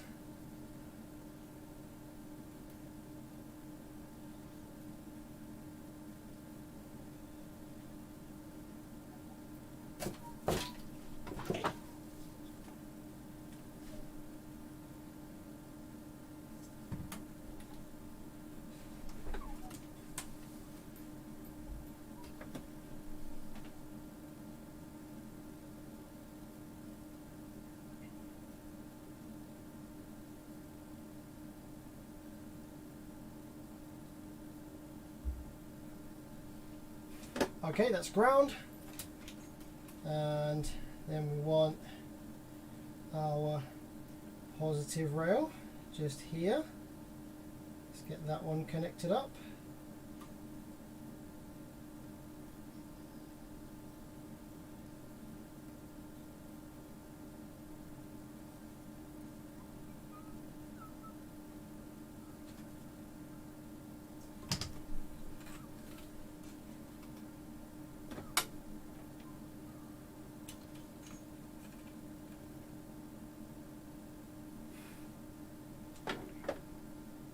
Nice, and then our negative rail, which is this orange one here, which we're going to go for yellow on the second card just because that's what we had laying around.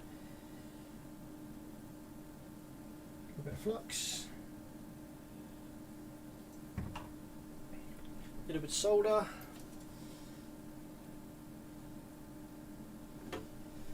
Annabelle, yes, it was a dual transistor. I actually managed to find a schematic of a very similar Rockford amp that just so happened to use the same parts, so I was able to read off the correct parts from that schematic. And yeah, it's a dual transistor. Some of the guesses in the live chat were very close. None of them were actually dead on.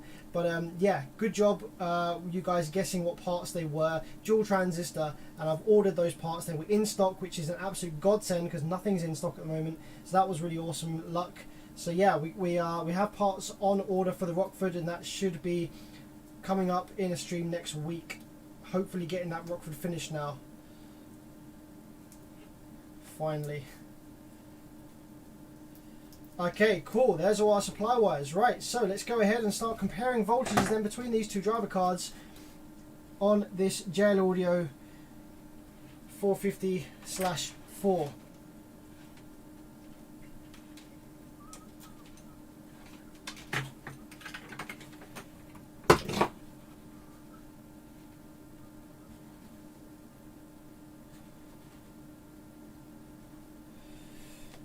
Okay, zoom her in. So, check, check, check. Power. We have power. We have the LEDs lit up on the good card. So this one right here is the good card. This one right here is the bad card. So let's start following these voltages through the board. So we have 17 volts coming in by this 10 ohm resistor, and then on the other side of the resistor we have our 17 plus minus 17 volts, which is for the rails. Excellent stuff. Now they go off up somewhere. Where do they go? They go off up to, oh, they go around the board all the way up here to these resistors right here. Okay, so they go to what looks like this transistor right here, this resistor, sorry. So we have 17 up there, 17 up there. Through this 100 ohm resistor we still have 17. Through this 100 ohm resistor we still have 17. And then we have this 200 ohm resistor, which we still have there and there. And okay, so what voltages do we have then on these transistors? So this transistor that's feeding these LEDs, we have on this one we have +3, nothing, and +13. So on this one we have +4.5, nothing, and +14. So on this LED there's +15, +17, +15, +14. So there's no voltage drop across these LEDs, which is why they're not coming on, obviously. So we, for these LEDs to come on, they have to have voltage drop across them, which we don't have.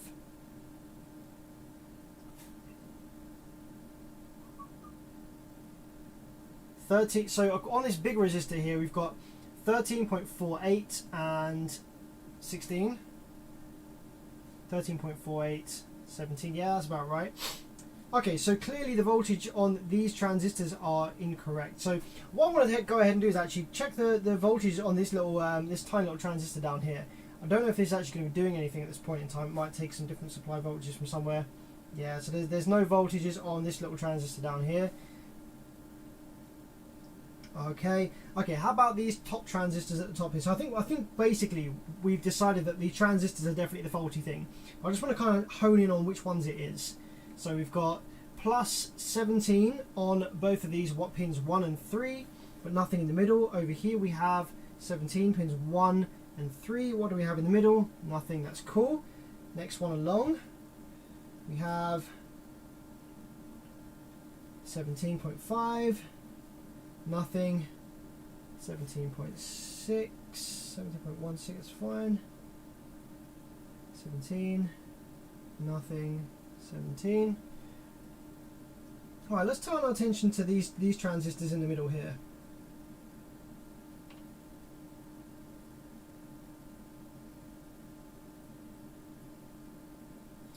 And I'm also going to take my thermal imaging camera because I want to see if anything is getting really, really hot on this board. Is that of interest? Because then that might be an indication as to what the issue is.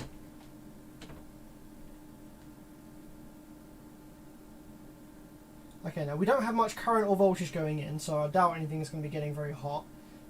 So there's not really a lot of heat going on either of these boards. It's all pretty cold.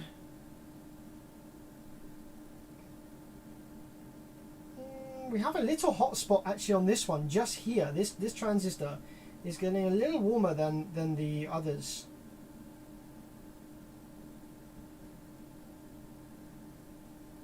I think that's the same on this card though. Okay, let's flip these over and let's read these transistors from the back, because we can get their legs easier from the back. So we know that this card is the good one on the left hand side, yeah? I think, yeah. Good card is on the left hand side. Alright then. So let's go ahead and compare some of these transistor readings from the back side. Oh, Simo, PM Hunter says, I have the schematic for this driver card. I reverse engineered it a while ago. Man, that might be real handy shortly. I just want to go ahead and see whether we can do this without the schematic though. This is always good fun.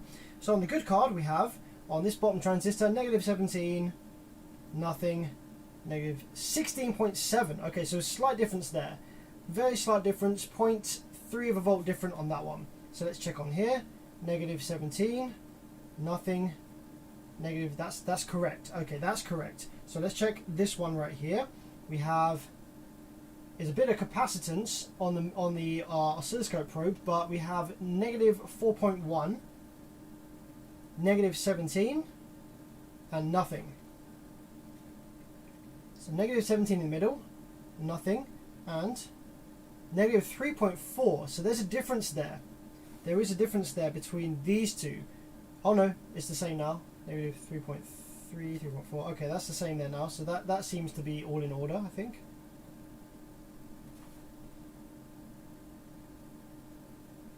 Yep. Okay, how about this one? We have basically nothing. Positive 17.5, negative 3.8. Nothing. Positive 17, negative 3. That's about right as well. Let's check this one. We have negative 3.3, 17, nothing.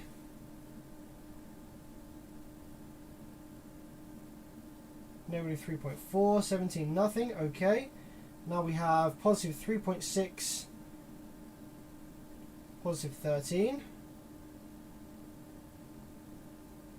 positive 13. Oh hey, they seem to be the same now. What the hell? Ah, what the heck? Guys! Wait, the LEDs have come on both of these now. What? What? Perhaps it was a bad solder joint then. What? The freaking board fixed itself. Okay, okay. Well, that would explain why we weren't seeing any differences. So which one's the bad card? The bad card is actually this one here. On this side. That's really interesting. So I guess I'm going to start... Oh look, the LEDs have gone out again now on this one. Look, if I turn all the lights off, the LEDs keep coming in and going out on this one. So I'm going to take some tweezers. I'm going to start wiggling some stuff on here to see what causes the LEDs to kind of go on and on off here. Right, let's go... Oh yeah, there's definitely something funky going on here. Maybe is it these... Is it these headers maybe?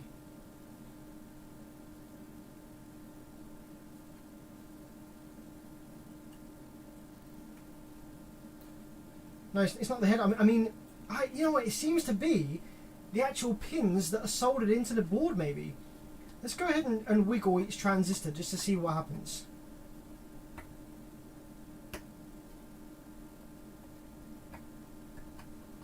It might just be a case of reflowing this PCB. Ah, this up here. Look up here.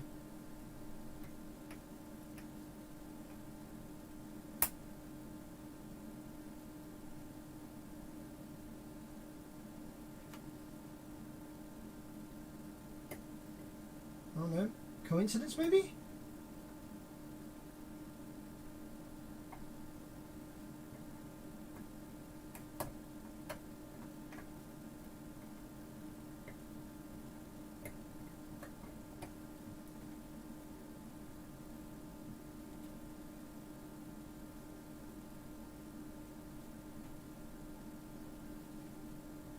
Okay, so it's not the pins there. Like when I flex the board, look, I'm just going to flex the board upwards slightly. Boop, on, boop, off, boop, on, boop, off. So yeah, it's a bad solder joint somewhere. So what I'm going to go ahead and do then guys, is I'm just going to go ahead and turn this power supply off. We're going to reflow basically everything on this board. Maybe we should take a look with the microscope. Who would like to see with the microscope to see if we can actually pinpoint which one it is? Would you like to see that? Should we have a look through the microscope just out of pure interest? And see which solder joint it is that's actually causing the issue there.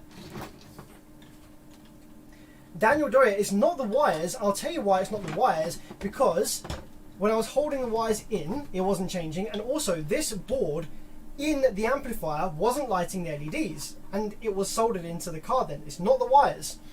There is an issue on the board. It's going to be a bad solder joint on a surface mount component, and that's probably what killed the channel in the first place. That's probably what killed the channel in the first place. Bad soldering on JL's part kills expensive amplifier.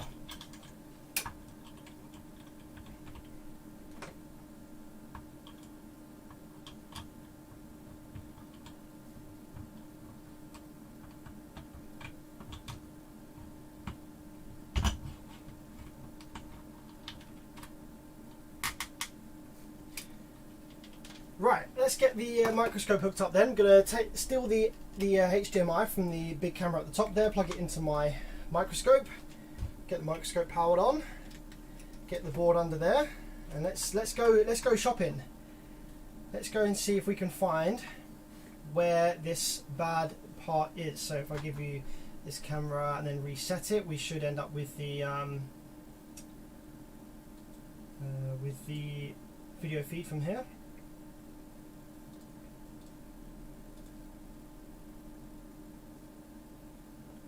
It'll be there in a sec. It's coming. There we go. Okay, cool. So let's zoom right in. Let's zoom right in, and let's see if we can find where this bad solder joint is on this card.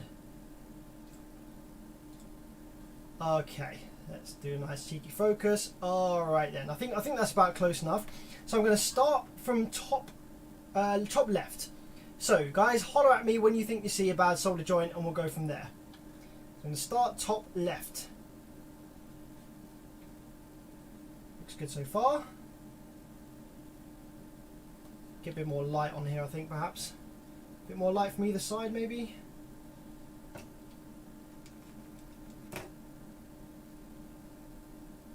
There we go. Simo says, touch the LED. Yeah, the bad solder joint could be on the LED itself. You're right.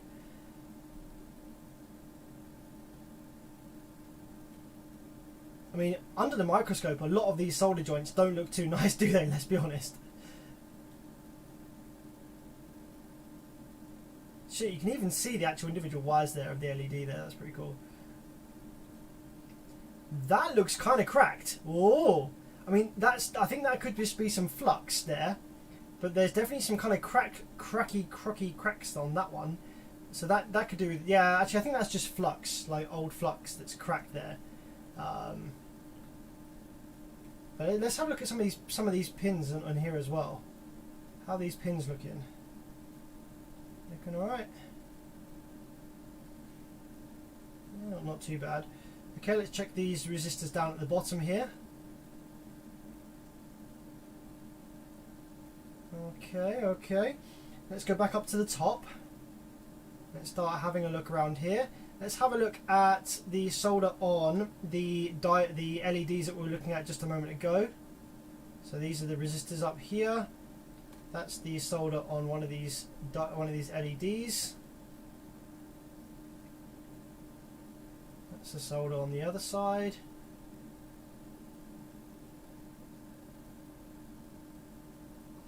I think it's fair to say this could all do with a bit of a reflow.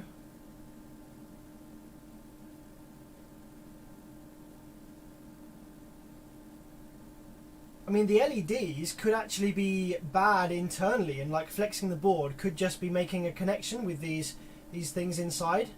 So it might not be a solder joint. It could actually be like, aha! I think I found it. Guys, do you see what I see? We get right zoomed in on that bad boy right there. Oh, my man. Yeah, I think we may have found it.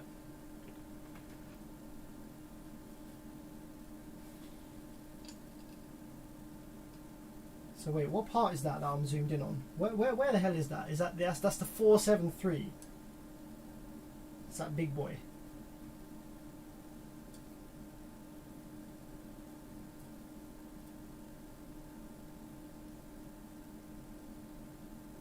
Yeah, it freaking moves. Look at that.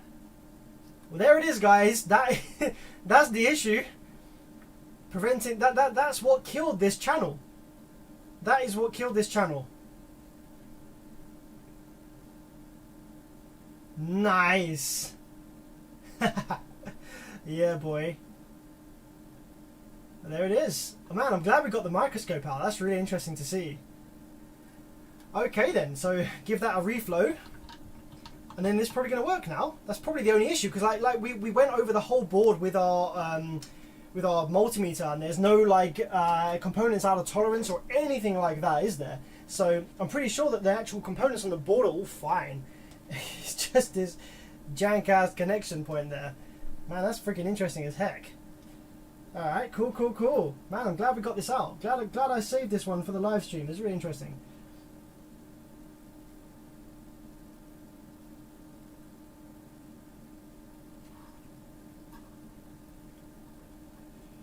Alright, how's that? That's a bit better, isn't it? It's a bit nicer. Yeah, boy. I'm actually going to go ahead and do that on a bunch of these other ones, on a bunch of these other solder points around here as well. Because, you know, if that one's cracked, then the others could start cracking soon as well. And I think it might be a good idea to also have a look at that solder joint on the other card, just to see what they look like. You know, if this one was going out, maybe the others might be going out soon as well. Who knows?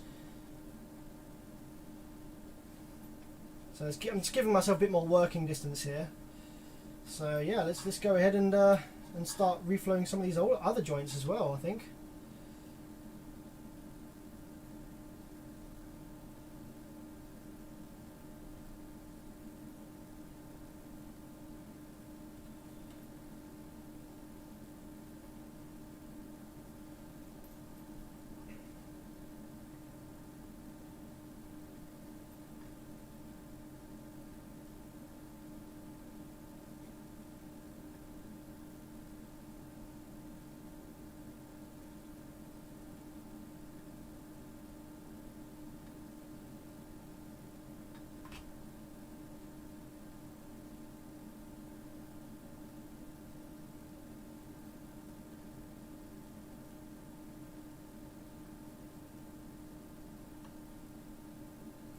Man, this is why I love Amplifier, man. That is so satisfying.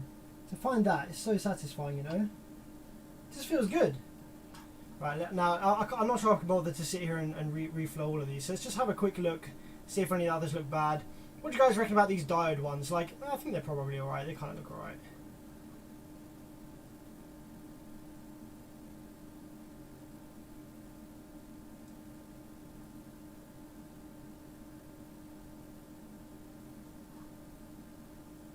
There's another big one over here. Actually, these big ones seem to be an issue. I've repaired quite a few amplifiers actually recently where these larger package resistors on the board, they do tend to, like, the solder goes bad over time.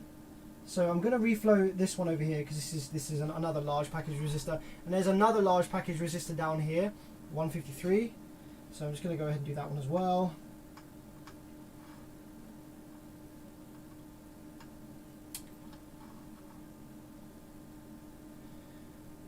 Yeah, it could have been vibration damage, although like the frequencies involved to crack that solder joint are so high. Alright, let's check the other card, the one that was good, and let's just see what the solder looks like on that one over here in that location. Just out of interest, just see what the condition of the solder is in this one over here.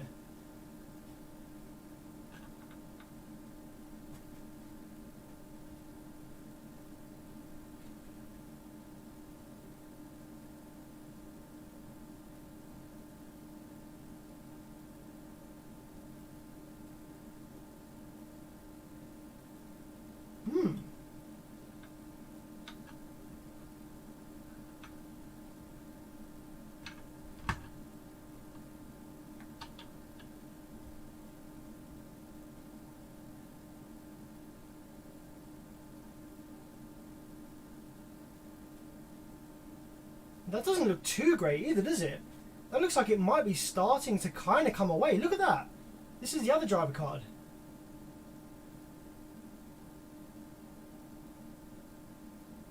Like, it's not broken yet, but that doesn't look too great there, does it? Look, there's like a line crack there. And it's in the exact same place as on the other one.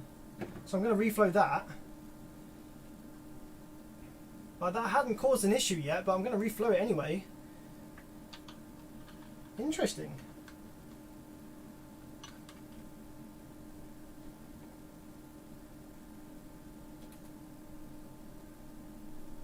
I wouldn't really say that these are cheapo PCBs. Kind of JN Audio kind of knows what they're doing, fam. You know.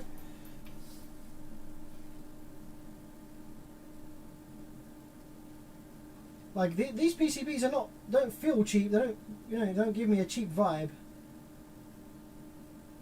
Pun intended. Vibe. Cheap vibe.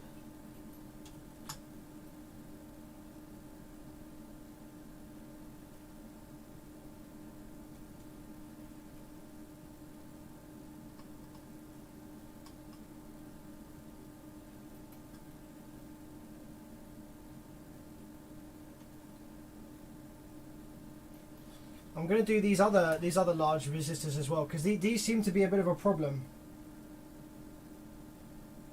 that I've noticed on many boards actually. So not just these JLs, lots of boards have issues with these large package resistors on here.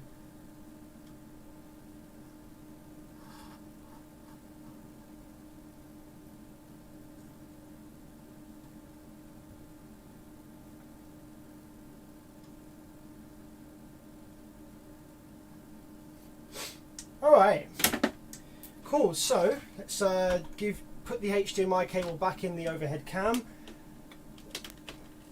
and reset it. Let's turn off my microscope sticker over there. Get you back on the overhead cam. Oh, Crafty Brett says the bigger components take more heat to flow than the rest, so don't get flow properly. Interesting. Yeah, that is very true, actually. I understand that. Makes sense. Okay, so let's just do one last little visual check. Oh, hello. You are jerky as heck. Why are you so jerky?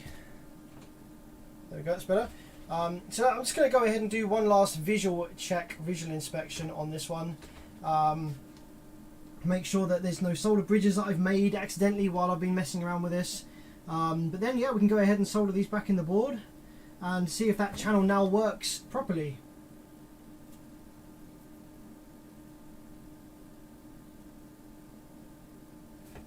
Cool, so just one last time then I'm just going to turn my auxiliary power supply on, just make sure the LEDs do light up. Yep, got LEDs on both of these ones now, so that's cool. Alright, so let's go ahead and solder these back into the board and see what happens. I'm going to be pissed if there's actually still an issue on that one, but like that must be the only issue. Like I can't see it being anything else, you know. There was no other discrepancies read between the multimeter on these two cards or anything like that, so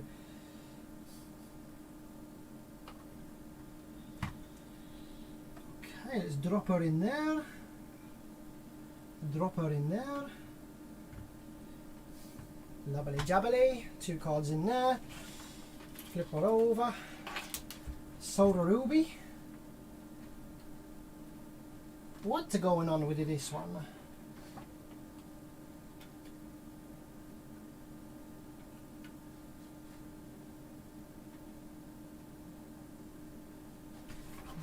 Push it in a bit more, eh? Oh, I get it. Okay.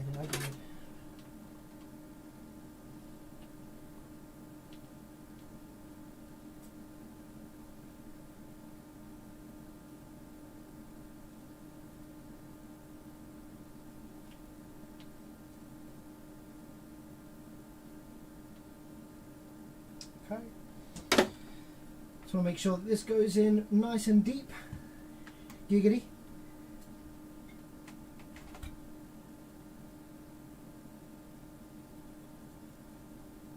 Make sure that there's nothing preventing that from sitting right down to the board so it doesn't vibrate around at all. There we go, let's check that. Yeah, pins are made it all the way through this time, which is what we want. Now let's tack these in place with a bit of solder on one end, and we can start soldering her in from both.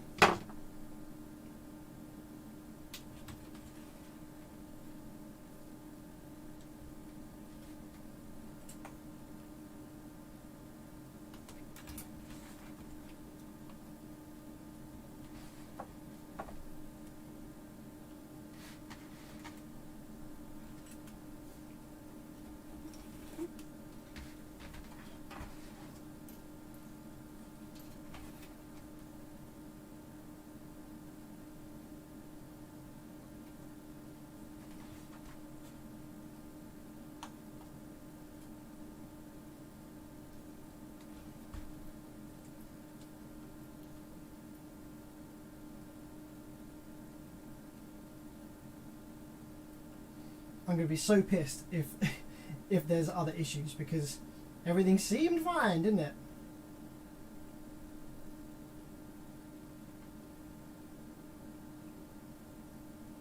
Like we did like 1,000 tests with the multimeter on, but we compared values between both these cards on basically all of the transistors. Everything seemed to be perfectly in check. I think if there were any issues with those cards, it would have showed up on the multimeter tests that we did. So I'm pretty confident that that's all that we need to do. Now, what usually happens when I'm this confident is that other issues arise. So we shall see. We shall wait and see.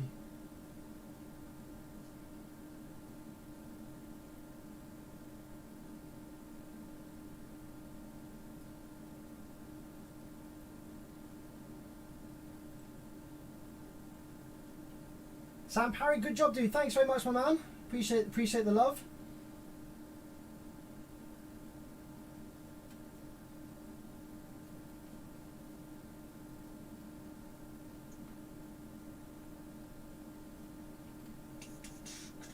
Oh, guys, by the way, how is the audio this evening from my microphone? I turned the gain on my mic down a little bit because I noticed that when I get a bit excitable, I kind of talk a bit loud.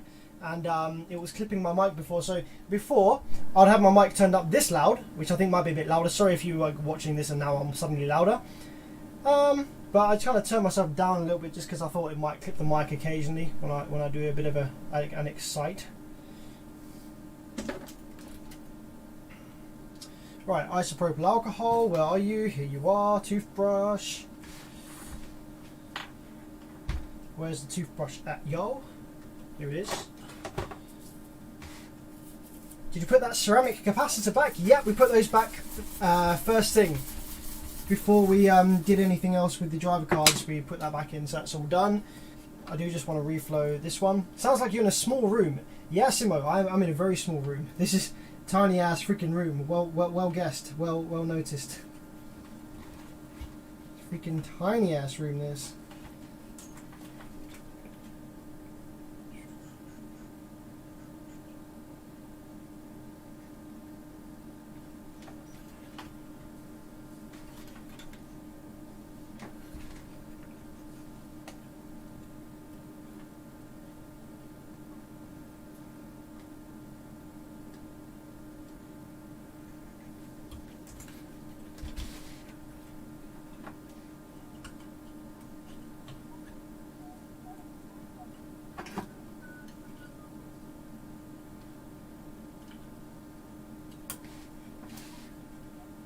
There's a little ceramic capacitor I think has just moved down slightly out of its holes. I just want to kind of solder it in a little bit better. I just need to be able to grab it with my tweezers like that, and then flow that, push down maybe.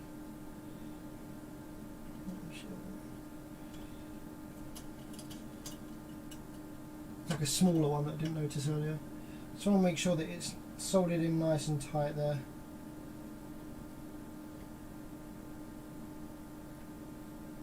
There we go, that's one leg through.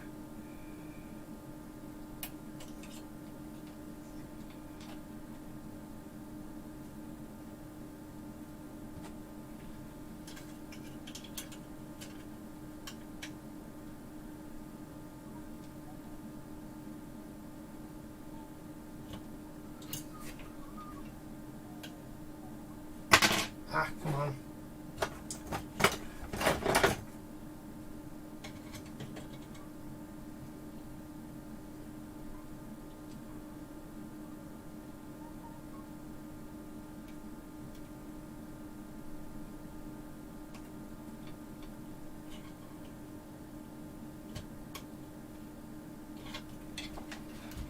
Get in the goddamn hole.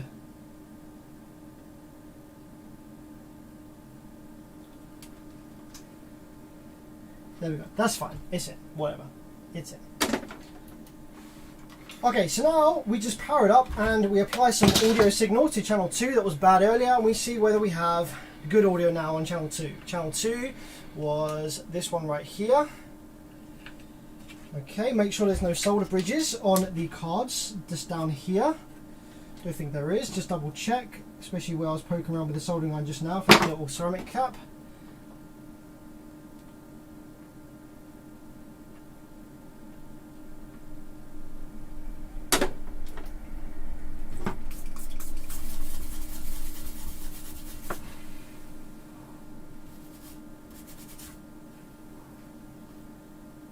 bridges.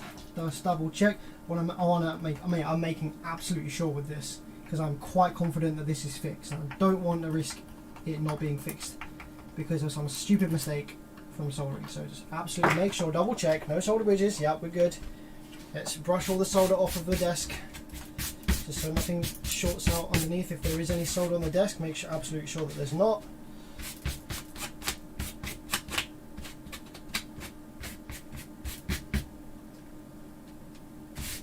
Did you check the bias potentiometer? Not yet. We're just checking for audio.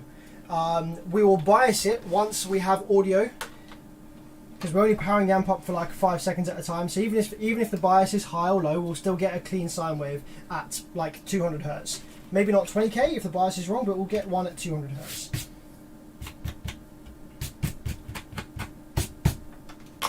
Okay. I think we're good. I think we're good to go. So power supply voltage, yes. Now we're looking for audio on channel 2, which I believe is this one, which is the one we had issues on before. So let's go. Let's power it. I'm so nervous right now. I hope this fucking works. LEDs are lit. All LEDs are lit. Hey! Yeah, boy! Da, da, da, da. Freaking awesome. Awesome. So that was channel actually that was, I swapped the driver cards around actually, so we're not sure yet, but let's just check it on this channel. Yes, we have good audio on both channels 1 and 2. That's what I like to see. Up to clip point there. Channel 2.